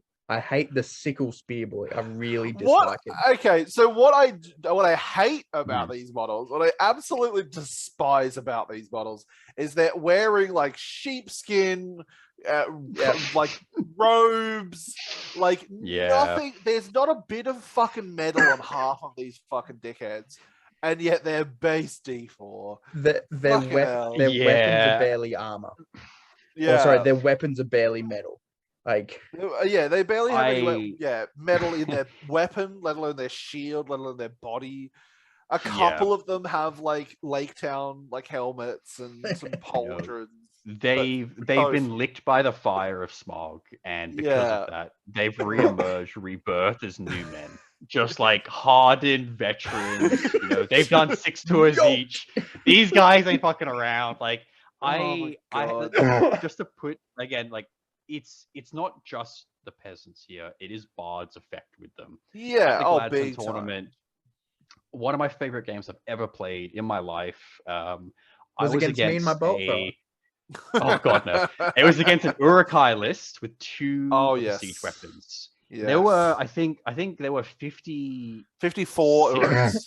Yeah, I think. thereabouts. I had, I think, 50 or 52 in my Lake Town list, so I was outnumbered as Lake Town against Urukai. I went, this is going to be absolute hell. These guys beat the shit out of the Urukai. They're like snapping Yeah. necks, throwing fists, getting into it. They're just so Yeah. reliable. These And I these think- motherfuckers up against my PJ party as well. These like Oh, 1,000-year-old elves and these fucking like 40-year-old peasants with fucking breaking backs and just fucking. They've got the chair smashing it Yeah. on. They're like, yeah, get it, boys. There's Yeah, like they're- 4 they're dudes behind amazing. them that couldn't even get into combat. They're just cheering him on. These yeah, fuckers fight rough. get him, Guinness. They And, rock. They yeah. fight. They're fun. They go for And, the, like, the you king know, hits, the crutch, The crutch. What is it? The cunt punt. These They're guys also- have They got nothing to sand in lose. their pockets. They're Yeah. fighting dirty. They're These fighting guys have dirty. Nothing to lose. They're men on the edge. They're people on the edge, and they suck ass. Oh my god. Look, I think they're the just one with all- shield. All A tier. I honestly do think the shield is S tier. with Yes, Bard, yes. just to get the reliable. You have I 3 will dice say, if you're like, you're shielding. just the thing is, you're adding a shield to these Yep. all of these models except for the bow. Like even the spears can have shield. Yeah. Like I just didn't want to add that model because I just really wanted there to be a model here that represented why the fuck are they D4. No, I think. Yeah, I mean, even yeah. I mean, the fact that we have that guy there on the left with the shield is a higher defense than the Bjornlings. I think is Bjornlings quadruple the points. These guys, they're just built different. The thing as well that I think really pushes these militia over the edge is something that I've never actually done myself at a game day or a tournament because I feel like a little bit dirty doing it. Their war gear is sword or axe. Yeah, you give just them throw axe. axes on So them. you don't have to pay for axes to pierce No, the you every just give single them time on axe. these guys. I do yeah. that with I Axe do that with and Rohan all the Yeah. time. Like It's just say it's they've all got brutal. axes. Because you don't have to pay the points for them either. Like it's baked Yeah, into yeah. their profile, and they're Yeah. so good for that. And they have that really neat little special rule everyone forgets about. Within 3 inches of a friendly Lake Town yeah. hero who's in combat, they don't need to take courage checks for being broken.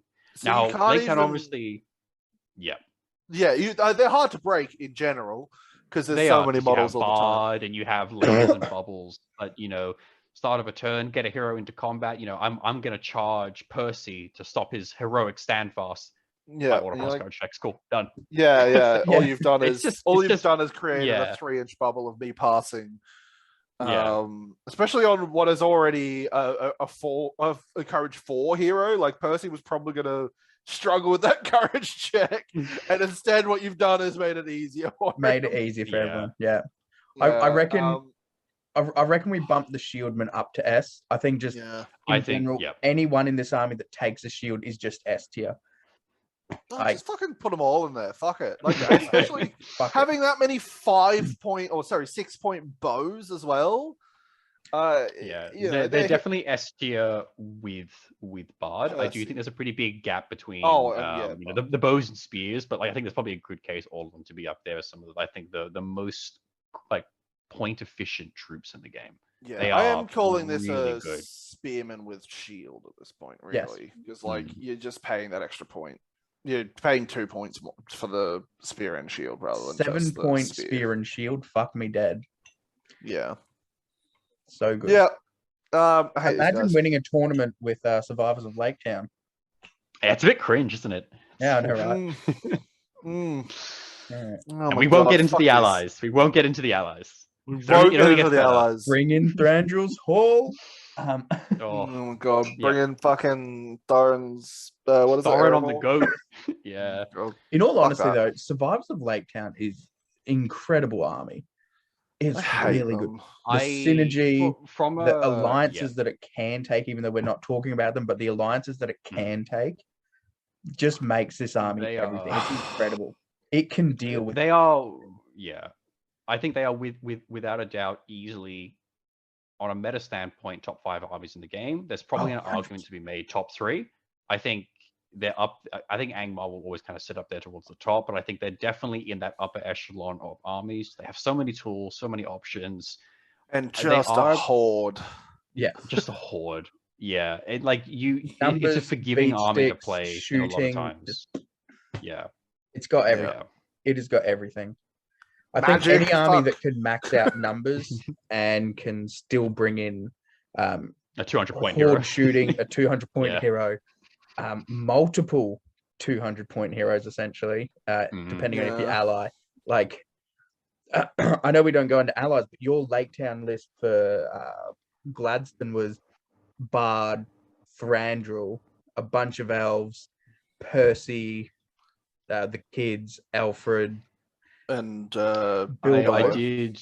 Yeah, and then you had like I definitely 52 troops. Yeah, I threw Thranduil in just because I had him painted, because there was a bunch of storms coming and I wasn't sure if I was going to be able to make it, so I didn't end up painting anything extra. I didn't take the crown for the Terror, which I think would have been really scary and even more God, fuck oppressive. that.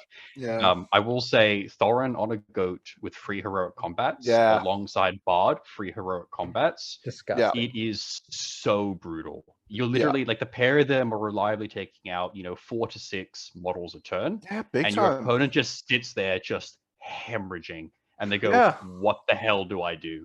Because dealing with Bard alone is already hard. Yeah. And then you throw in either Thranduil or Thorin, and it's just like, fuck me. What do I do against the other one? Like, fuck off. Oh my god. And just Hobbit armies Thorin's in general are fucking so oppressive. I'm so excited. Oh god. It's time. It's time.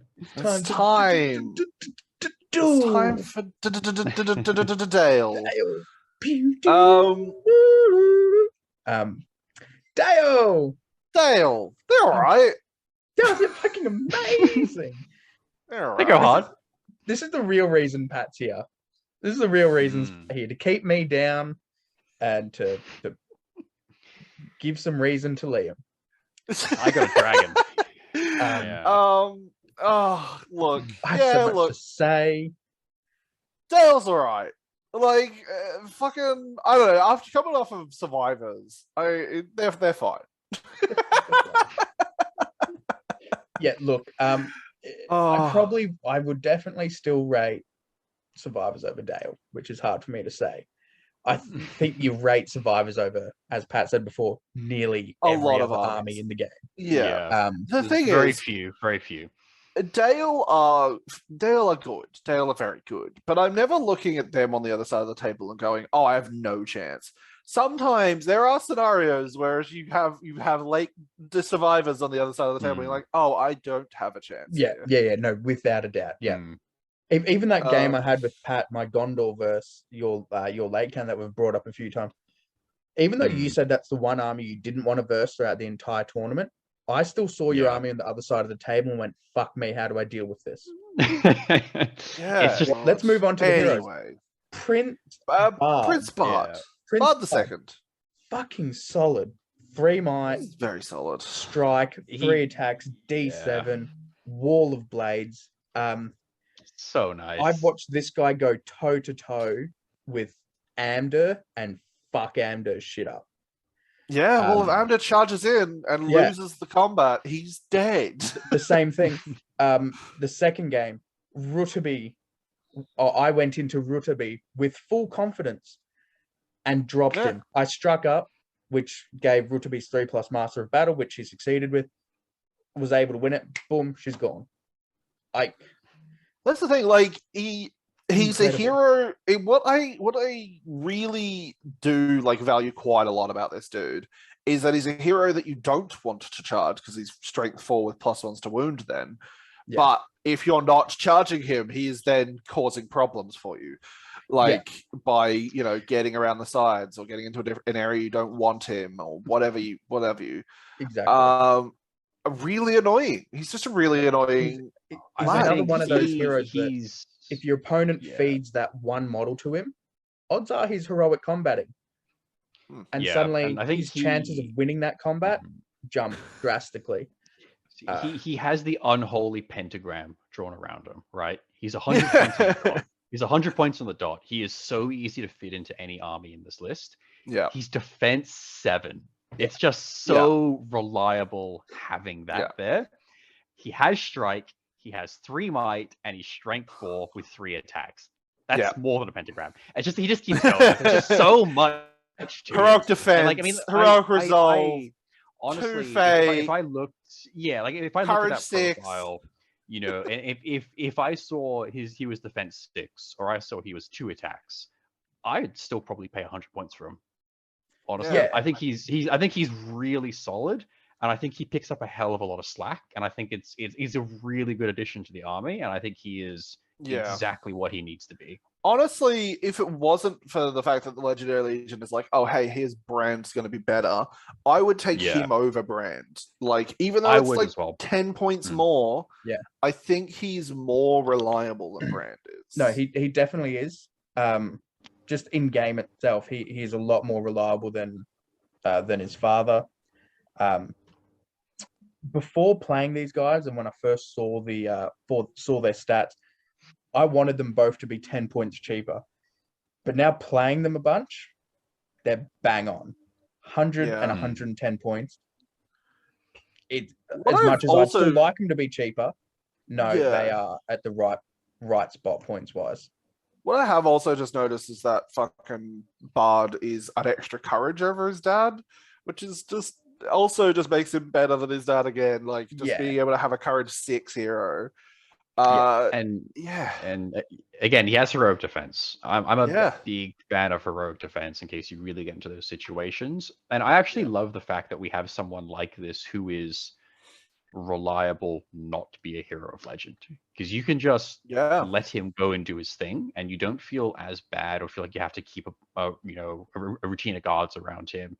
He is a kind of guy you can put on a flank with a warband and your opponent will start sweating bullets looking at him like, what the hell do I do to deal with them? A way I've looked at him is he's a mini Boromir in a way where you don't feel bad about sending Boromir off on his own, and you watch your opponent, as you say, sweat bullets. They start stressing, how do I deal with this? 5/3 attack, D7 hero, strength 4 as well. He will charge down a flank and just demolish his way through. And if you do take a retinue with him down that flank, even better. And if it's the retinue of knights and your opponent charges you, thank you. You've made this even easier for me.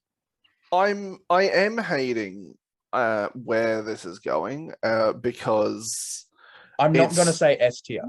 I'm not saying S tier. You're not. No, I still. And who are you?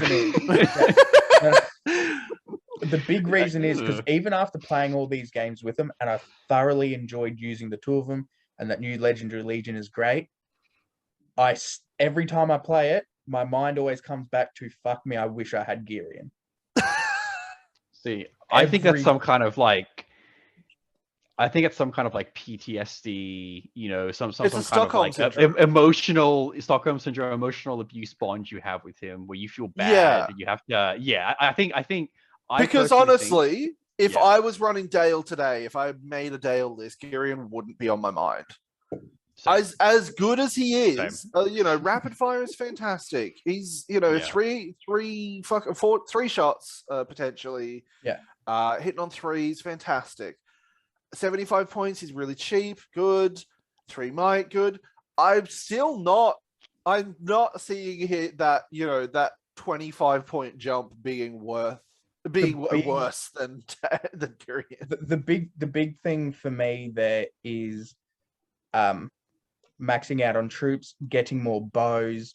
Girion, I just always look back and go, I wish I had Girion. I've had Girion win me games, like just single-handedly. Whereas the two new boys, the big boys, they've done jobs for me, they've done work for me, but I've never felt like fair as well. They're kind of just there. Whereas Girion, I've watched 5, not Rivendell Knights of Lothlorien, whatever the fuck they're called, Galadrim Knights. Run down a flank in 2 turns. Girion turns and goes boom, all 5 are dead. Bye. Yeah.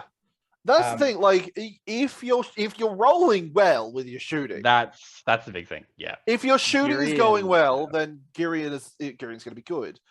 But I don't know. I always just find shooting a lot less reliable than combat. Yeah, I'll always think back to that game we played, Sean, on the Gold Coast, Sunshine Coast, where I was playing Corsairs and you were playing Rangers, and you literally, it was so brutal.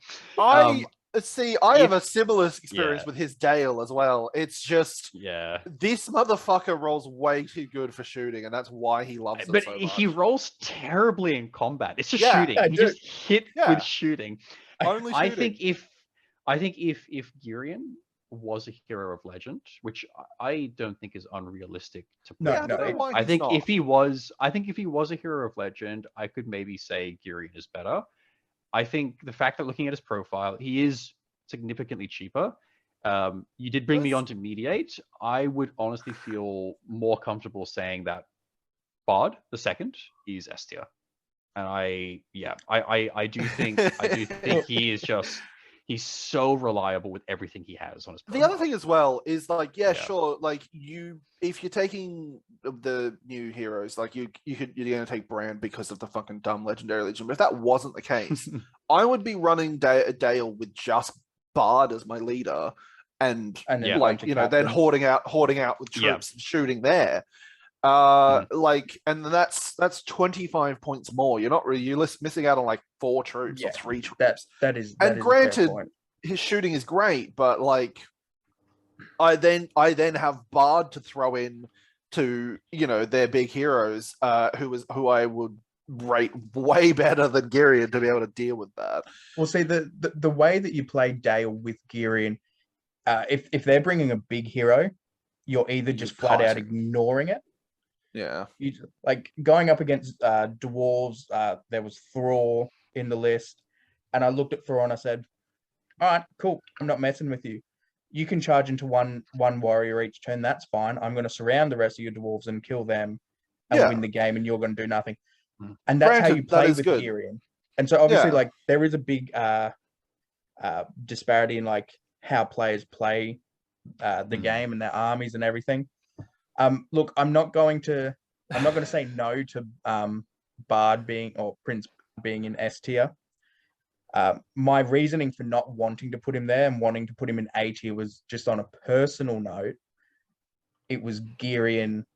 I didn't want to come in here going all 3 of them are S tier. Because I would that's literally what I was like. What started this whole conversation? What started this whole conversation? Put all 3 in S tier. Yeah. I was like, oh, this is going to end up with all of them in S tier because there's no way I'm going to be able to convince Sean not to put Girion in S tier. But I do think the other 2 probably belong in S tier. And it's just like, oh no.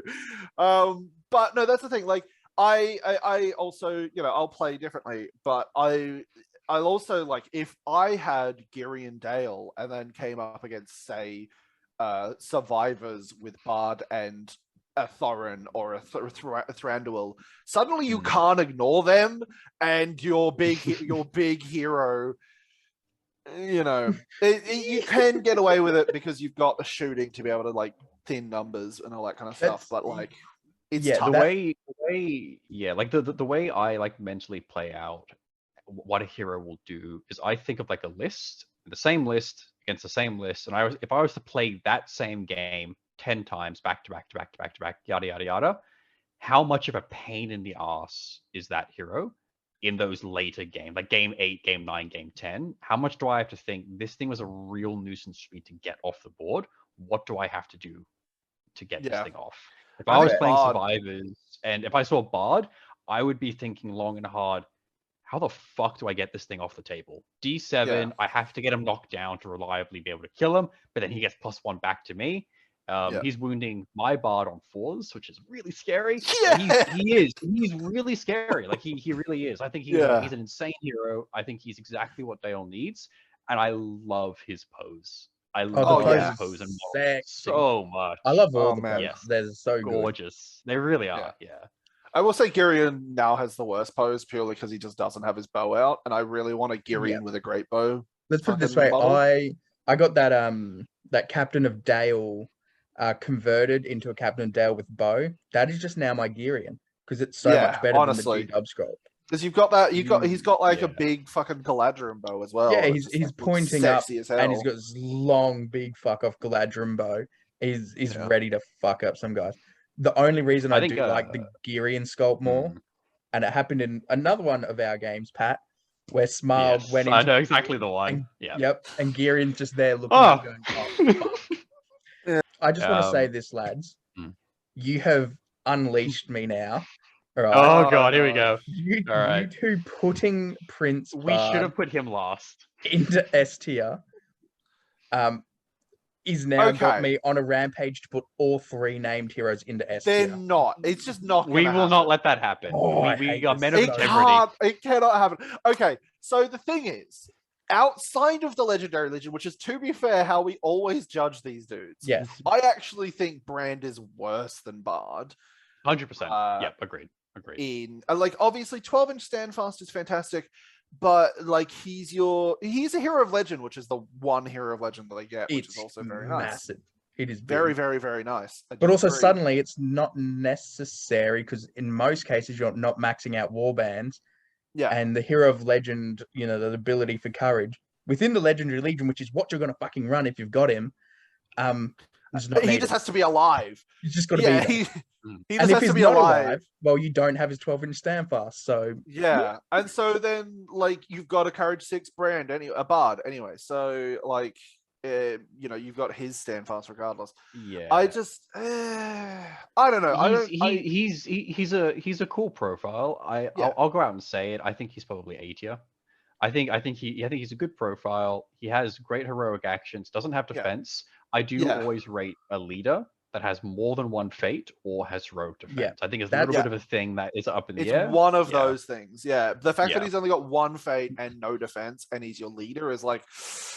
Also, his special rule is like, I want to be trapped. And it's like, let me trap my hero. I hate that. My big downfall with him is the one fate. That's one thing I do not like about him, and that is what makes me, when I play with these two lads, is I keep him at the back, and Prince Brand or King Brand, tends to become the troop muncher, whereas Prince Bard becomes the dealer of heroes, essentially.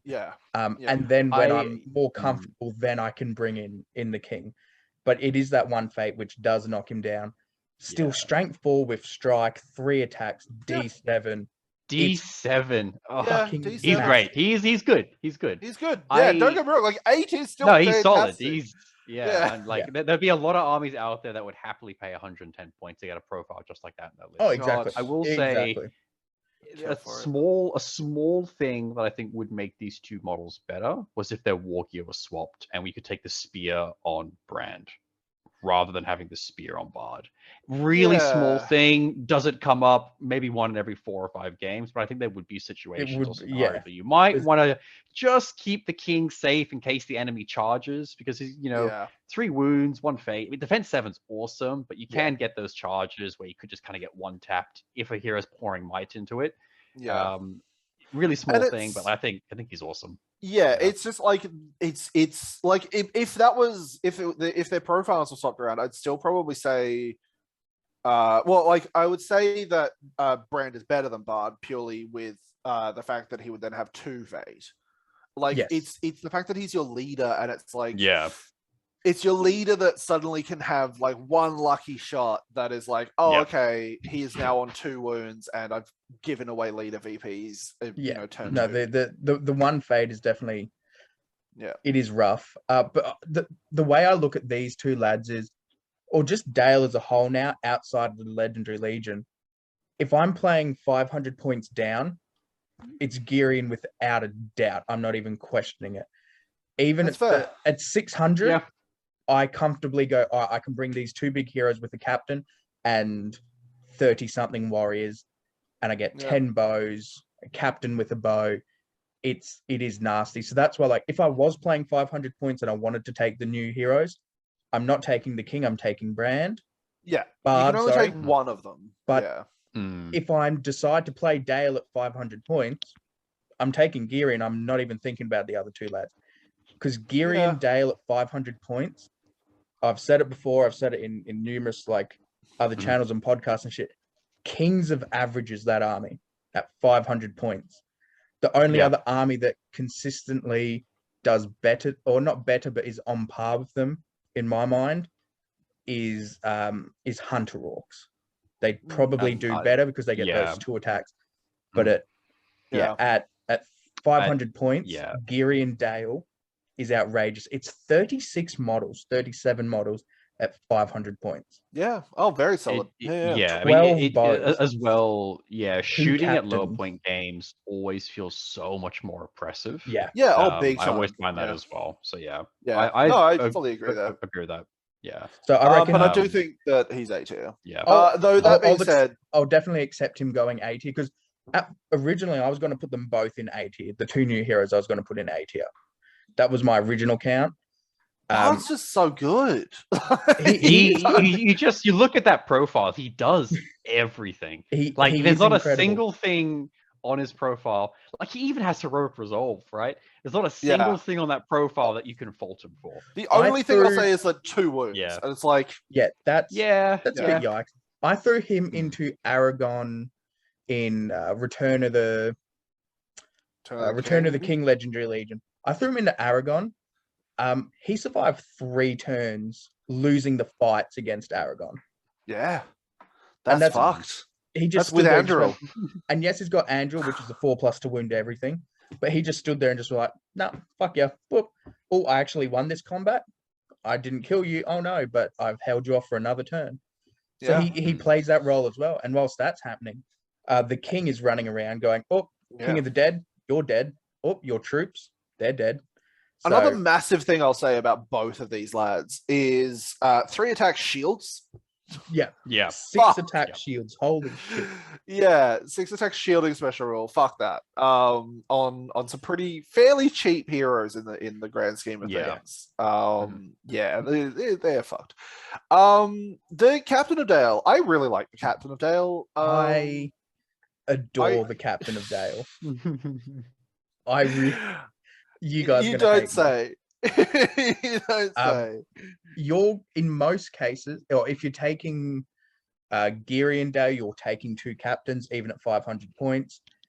If you're taking the 2 new heroes, you're taking 1 captain. So you're always going to have captains. Yeah. They've got the option to take the bow, which I used to not do, but recently I've been leaning towards giving them bows. Honestly, because they're still D5. Like they're still D5. Solid. They go to D6. Just having 2 might attached to a bow is always so nice. Exactly. Yeah. That's the big one.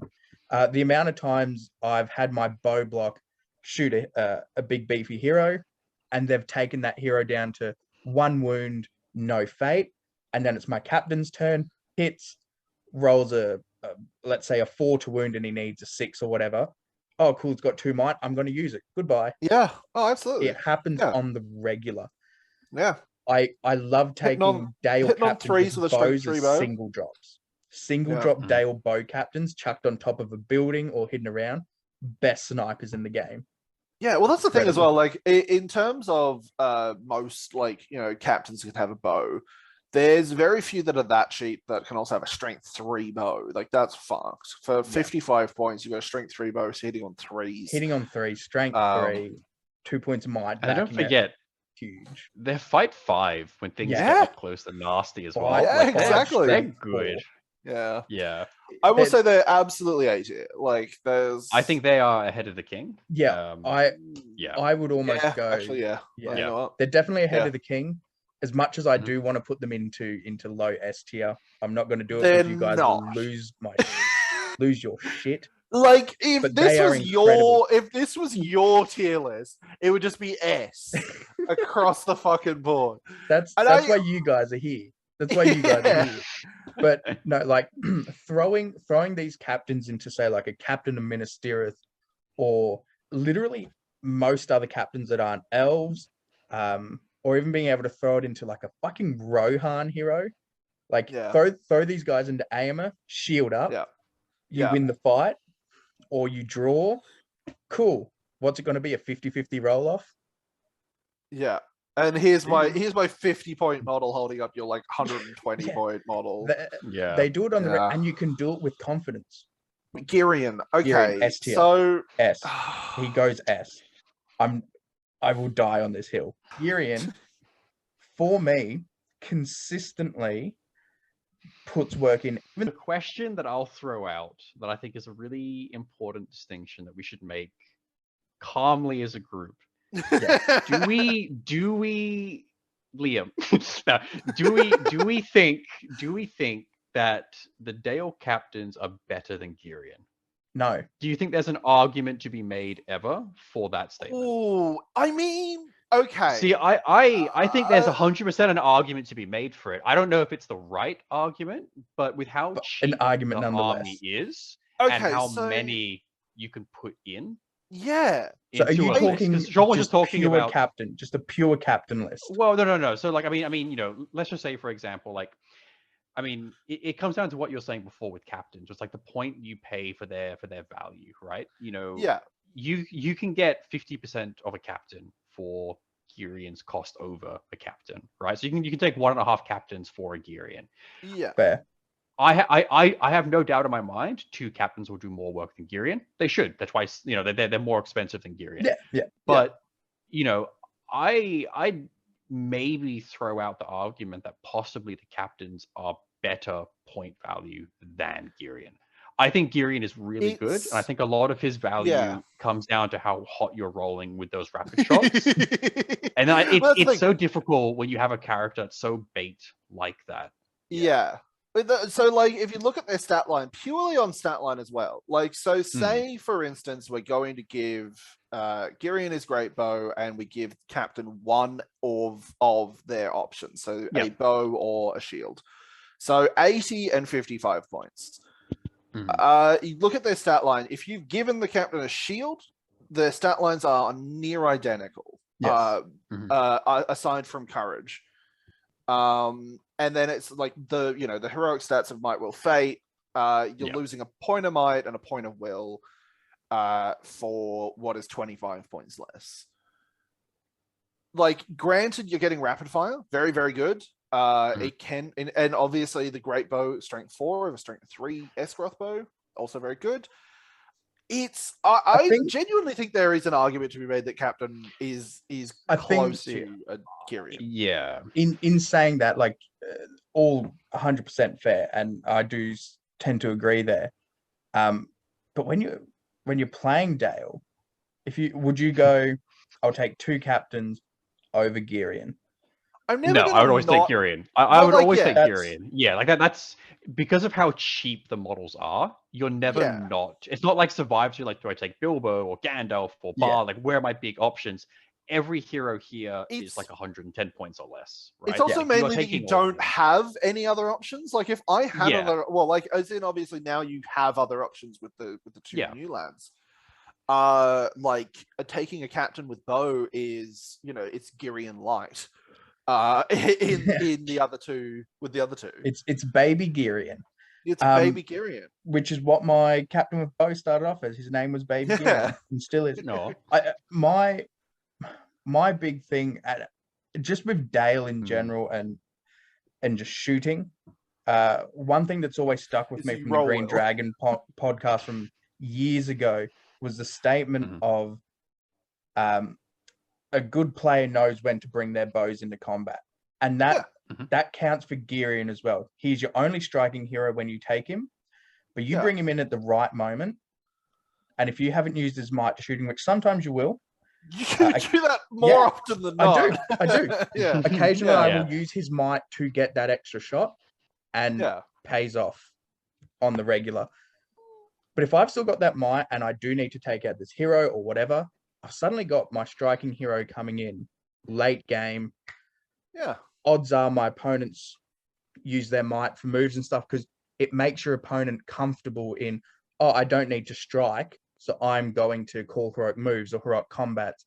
And so if you can drain that might by having Girion sit at the back, and then you bring Girion in and go, boom, here's my strike. Yeah. I've got more numbers than you. I'm dropped your numbers a bit as well. I surround that hero. Boom. See ya.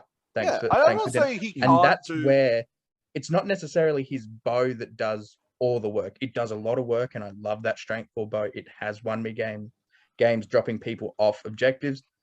But it's that ability to make your opponent drain might because they're comfortable. They're going, I'm using it for moves. I'm moving it for combats. I don't need my strike.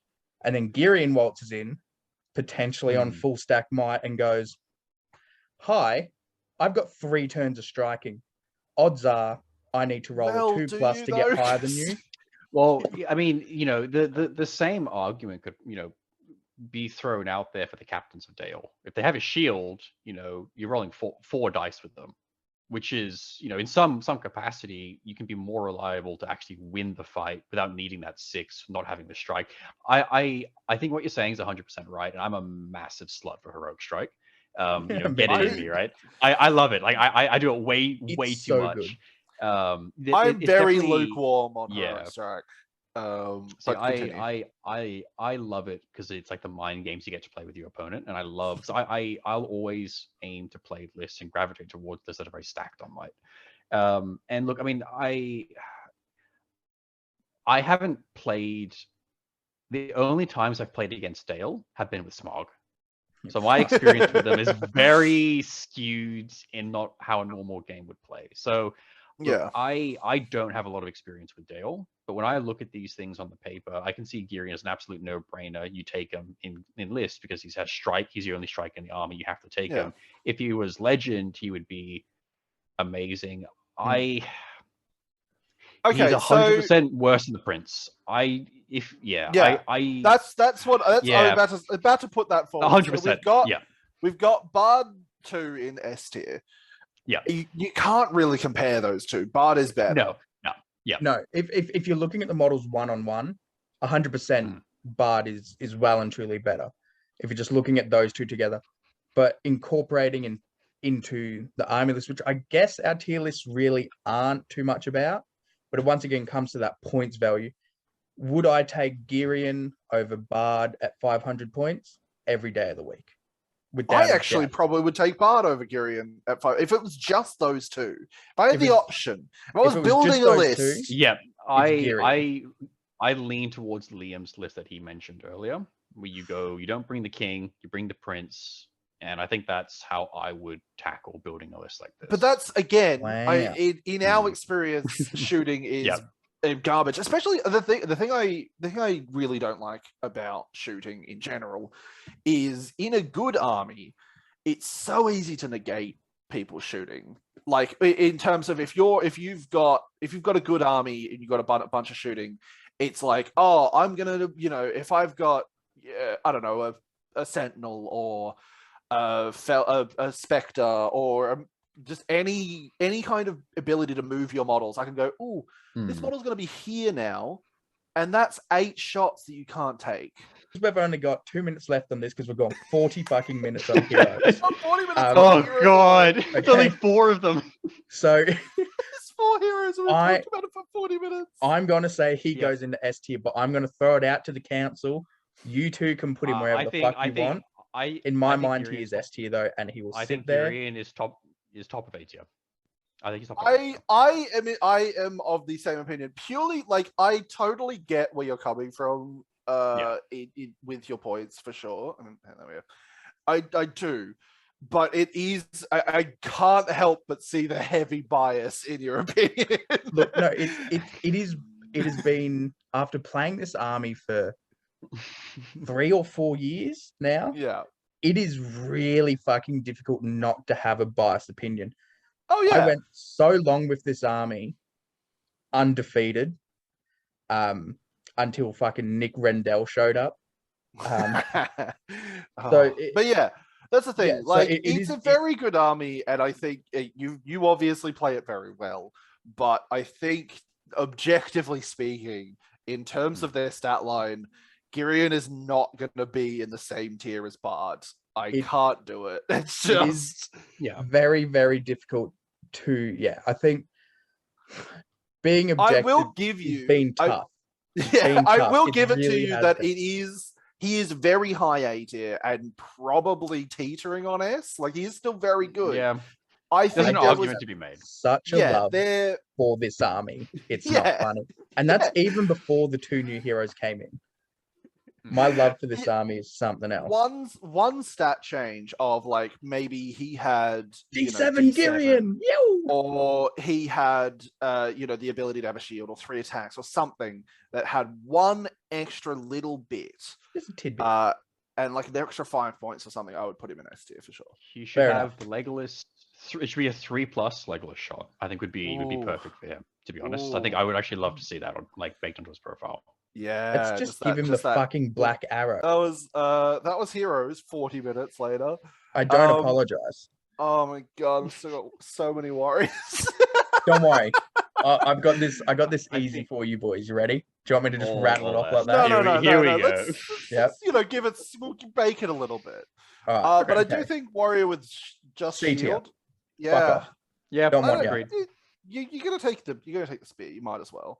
This army relies on spear and shields on fucking everyone. It's practically the same profile as Survivor of Lake Town, but 3 points more. As long as you're factoring in Bard, or 2 points more. As long as you're factoring in Bard's bonus. So like it's the fight. And I mean they are undercosted, but I think if you're taking them as is like that, they are overcosted. I think CT is really fair for them. Yeah. Oh no, they look cool, sorry. though. Survivors. No, they're fight. These is fight 4 instead of fight 3. Yeah, these are fight 4. Yep.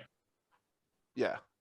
Yeah. So extra fight. But they're fight 2 and then up to fight 3. And then they go to 3. So they're an extra fight on top of the bard aura. Yeah. Very solid, but yeah, I think Spear and Shield is especially with the Knights now, because you want to have a bunch of spears behind. Don't get me started on those Knights, man. Oh my god. Well, we will We'll in get like there. fucking 3 seconds. Yeah. Spear and Shield, high A tier, low S tier for me, because I think it's A tier. You're always going to have it's A tier as well. Warriors of Dale in this list. Yeah, and but again, No, I'm just saying. I'm happy with A tier. You're always just bringing it back. I mean, we did always that. Bringing that was Spear and Shield. You're not running Warriors of Dale unless you're taking bows. You're not running them without a Spear and Shield. Yeah, it's just that D4. You want to get to D5. If you can get to D5, you want to get to D5. Exactly. Oh, your favorite thing, a Warhorn. The Ducklip Warhorn. D tier. The Ducklip Warhorn. I don't know if I actually kind of rate it in Girion Dale a little bit, purely for, I know you don't, but it's just being able to be courage 4 in an army that doesn't have any kind of bodyguard or terror like mitigation at all, other than now, the legend. I think if you the 30 points. It's a lot of points. It's a lot of points. I mean, if you were to bring a Warhorn, you would want to take it in a list where your leader is only 75 points. There's an argument to be made that maybe a Warhorn could be added to Dale. I think depending on how people want to play it. Give it a I think low C. Can be added. Yeah, I think that's fair. C for can. C for can be. C for courage. For courage. Look, Knights of Dale. Knights. S tier. There's no doubt in my mind there. Even if they didn't have Wall of Blades, because I'll tell you what, it does not come up a lot. It genuinely doesn't. Most of the time, your opponent plays around it. Yeah. But then that does allow you, similar to what we said with Prince Bard, to then go, I'm going to wreak havoc with these guys that can now move. Yeah, that's it. Huge. Like, you want to tie your opponent D6. up. You want to be in combat because Dale will be shooting at you if you're not in combat, and you want to charge. And you're like, but I also don't want to charge and give you plus wound. It's just, it's a mess. It's that psychological factor of the game of, do I charge, give him +1, or do I sit and get shot? The correct choice is charge. And give me big time. +1. That is always the correct answer. Yeah, I learnt that almost immediately. It's just like shooting. Dale shooting is always yoked. And I don't want to keep getting shot by them, so I would rather give them +1s to wound and kill some models rather than fucking just lose models and not have any chance to kill models. My big thing, my number one thing with these Knights is that D6.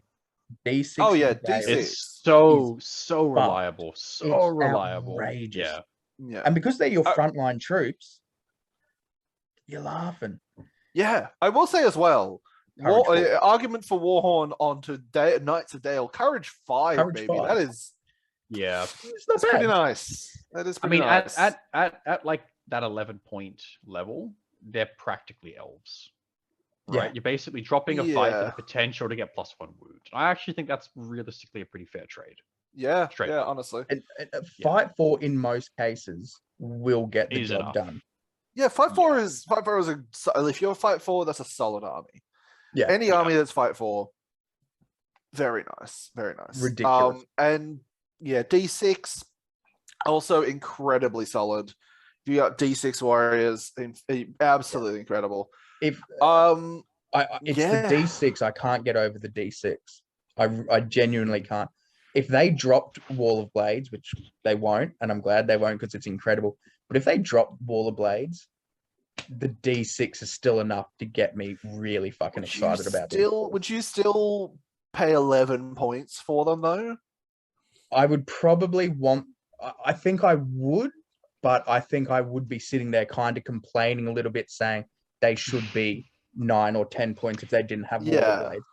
But I would probably still do it because D6 in Dale is overpowered. It's also like a model like this that has that kind of psychological threat. I think that there's a lot of armies in this game that if you have access to a model that gets into your opponent's mind, you should take it, right? Yeah, and I think even if they didn't have that and they were a little bit overcosted, you'd probably still want to put in maybe just like 1 or 2 per warband, just like perhaps on the far sides of each one, just to kind of deter some cav charges and be like, fuck around, find out, right? Yeah, and I think that's that. Fuck around, find out. That's always really important. And again, but with Wall of Blades, so good. Oh, with Wall of Blades, amazing. The models are. It's interesting because I've tested it out a couple of times with these. I've taken mass Knights of Dale, so same mass as in like 12 to 15 knights, which when you've got that many, it just flat out forces your opponent to charge you. Because at the end of the day, I've got nothing else to charge. I've just got to get in there. But I've also played it where I only took, I think it was like 4 or 5 of these Knights of Dale, just to see how my opponents would play around with it. And they played around with it exactly how I wanted them to. And that's what they did touch them. Yeah, charged everything but. Yeah, gave me 5 models to go, all right, cool. Where can I get traps? Where can I peel heroes off? Where can I, so you can play them as either mass or only a few, and they do the same job. Yeah, no, they're very same job. They do a different job, but it's solid. They're incredible.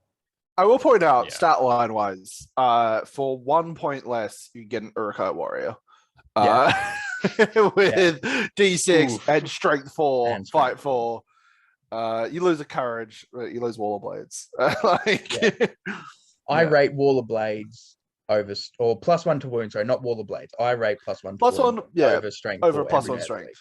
Yeah, +1 to wound is always better than +1 strength, but just an interesting little interesting little fact.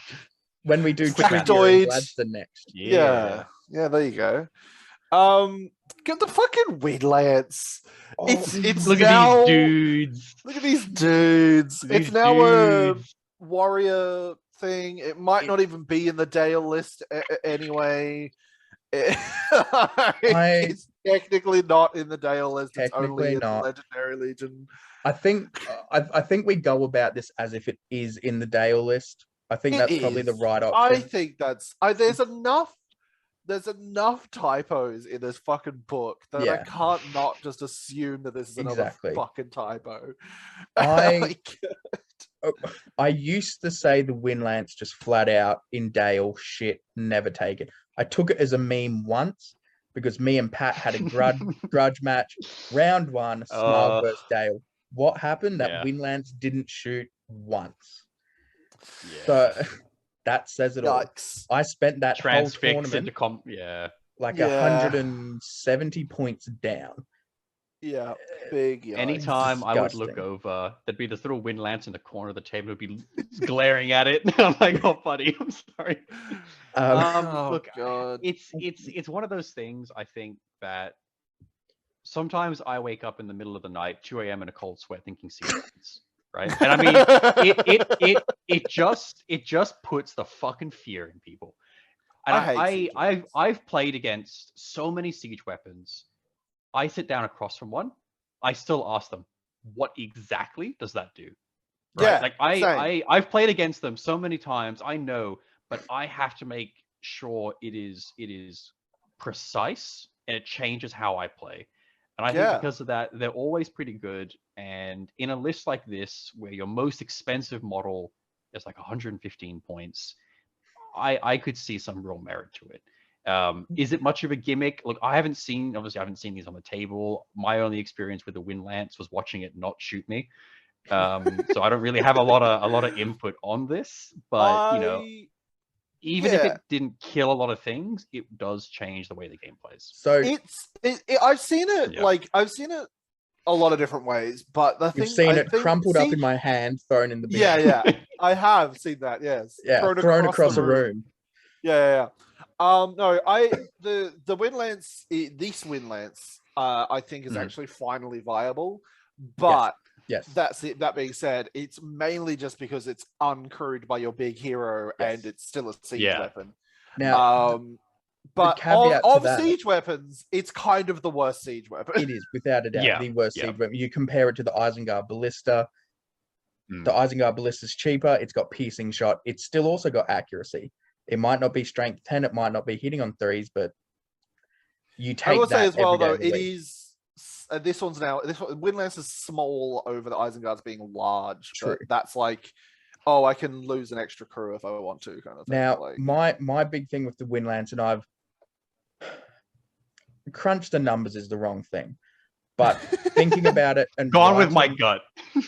Writing a few lists, which I guess is kind of number crunching. I would take.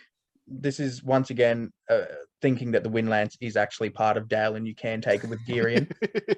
At 800 points, I would take 2 wind lances with Dale because you still have 40 models. Yeah. Or I think it's 44 models, which is 4 more than the average for 800. That's incredible. Yeah. You get 12 bows, 2 captains with bows, and Girion with his bows. And now you've got 2 wind lances. Yeah. Those 2 wind lances might not get the kills. They might just get like the single shot kills every now and then, but you just keep aiming for heroes and hope for the best. But they still have that psychological factor. I can't imagine myself ever taking just one of these though. One of them is just not enough. Agree. It's got to be 2, and I would not take them with the new heroes. I would take them with Prince with the Prince. I would not take both heroes with I 100% agree. Yeah. I would always take a pair of them. I'll throw it out there for like B tier or like maybe super high C. Yeah. No, I think I think C tier. If it's just one of them, it's C tier. If you take 2, it's B tier. I'd agree with that, and I think you would always take. You would always for 150 points of psychological damage. They put the fear of God into your opponent. They do. Dale Banner. Bang on A. Incredible. Yep. Yeah. You can, in most cases, like from 500 points up, even down, you can usually fit 2 in. Yeah, you can fit a few in. Yeah. In a fight for army, that's massive. Especially when you're outnumbered. Yeah. Oh yeah. With spear supports, outnumbering. Yeah. You're having a good time. Yeah. Dale Banner's huge. Also, the new Dale Banner model. Oh, sexy. Do you mean the only Dale? Mustaches? I wish I could grow one of the new Dale mustaches. Oh, very nice. It's very nice. The only Dale Banner. You've done Dale Bowman are S tier. They are the bread and butter. The reason the list works.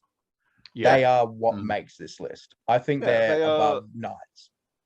Oh yeah. Yeah. Oh yeah. Did you go as far to call them the best archer in the game for their point cost? I think Arbalesters are right up there with them. They're close to one. I think they're probably top 3. I don't know what. I'd have to sit down and read through and have a bit of a brainstorm on it. God, we're gonna have to do a bow tier. We're gonna have to do a bow tier list. I think Arbalesters are up there. They're just so good. Yeah. How many points are Arbalesters? 10 points. 9? 10? I think a 10. 9 or 10. Right. So Dale Bowman's 9 points. Now I think the big thing that the Arbalesters suffer from and all crossbows suffer from is not being able to move and shoot. For being able to move half, still shoot on a 4+, which is what most armies are doing. Yeah. Disgusting. Yeah. Oh no, very incredibly good. I think there's an argument to be made for some other bows. Mostly, elf lists, but again, it's the points you're paying for them. In terms of human armies. Absolutely the best. They're the best. These guys are basically, what is it, like 20, 25% cheaper than an elf with bow. geared Yeah, up, because what right? Uh, And you yeah. still have these expensive. 11 normally. Yeah. 10 or 11, depending if they're armored or not. I mean, for this, you still get the fight 4. What a passionate tier list we've had today. Oh my Yeah. god. Very I can't passion believe this based. took us 2.5 hours. How good. You told How- me an hour and a half on Facebook, and I was Oh, yeah. like, "There's no way this is gonna take an hour and a half." I'm sorry, but there's no way this is gonna take an hour and a Usually half. they do. Usually it's about hour and a half, maybe pushing 2. There was a To be fair fair, we did few- 3 armies. There was a We did do lot. 3. There was a lot. Yeah. Yeah, so let's do a really quick recap. We've got this for Army of Lake Town heroes. Yep. We've got this for their warriors, which I think is Mhm. very fair. Bang on. We've got survivors, which is fucking yoked. Yep. With their ridiculous fucking. I love this. That The children S tier are an is So S tier. cursed. That S tier is scary. S tier is cursed. And obviously this. I will say we did talk about it a little bit in it. I do think probably the one with shield is the only one that deserves to be an S. I probably would put the other 2 in A. Yeah, five I or agree six with Yeah. that bows. there. Yeah, I think Fine. they probably also should be this an is- A. To be fair, I did say this is a spear and shield. All right. Yeah, I can see And I that. think that's S tier. Okay. Yeah. I also just like the fact that you can have fucking 6-point bows and so many of them. It's But disgusting. anyway, Yes. and then we've got the old Dale, Perfect. the fucking nightmare that was like 50 minutes of talking about Dale heroes. And then we've got the Passion. nightmare of 50 minutes of talking about Dale warriors. Yeah, perfect. Done. I think Dale took literally like we could have just done Dale. We could have. Like an hour and a half. I Give the think, people what they want. Oh my to be fair, I God. think if we just did Dale, I Mm. would have argued a lot harder for a lot more. I things. know. And I'm our video fully probably aware. still would have taken the same amount of time. Like The fact 2 that we hours. put Army of Lake Town Survivors in had this thing in the back of my head of, oh, I need to go to sleep. It's 9 o'clock at night. I can't be bothered arguing this anymore. Oh, there is a final super quick high level tier list I'd love to ask you guys. Oh, Between fuck Army me. of Lake Town, Survivors of Lake Town, and Dale, if you had to rate those 3 armies on that same tier list, S, A, B, C, D, I would probably put Survivors of Lake Town as S. I think they're Yes. probably top 5 armies in the S game for from like a meta Survivors. standpoint. Yep, I would For probably put Survivors. Dale if we're talking about Legendary Legion, how that kind of looks. It's either going to be B or A. I'd put it A. probably lean more towards A as well. I do think Army of Lake Town is like probably B. B or Depending C. on point level you play it at. I think at Yeah, lower points it's definitely. B. I think if it's 600 or above, 550 or above, it probably is a C army. Yeah. I will say as well, at some point we are 100% doing every single army in the game ranked. Oh, and that's shit. going to take 400 Shit. years. We're going to get 20 different people onto the call. It's going to be fucking ridiculous. God, we'll just have an hour and a half, guys. Hour and a half. That's an hour and a half. That's it. All right. Anywho, thanks for listening to us ramble for far too long. time to go. Oof. Enjoy. It's time to go. Thanks for coming on, Pat. Thanks for That's all having us, good. Pat. Cheers Thanks for having me. us on our Yeah, tier list. that's all good. You guys can come for the next one as well. Thank you. All right. Bye. I don't know. Bye. Have a good one. Justice for Dale. Fucking hell.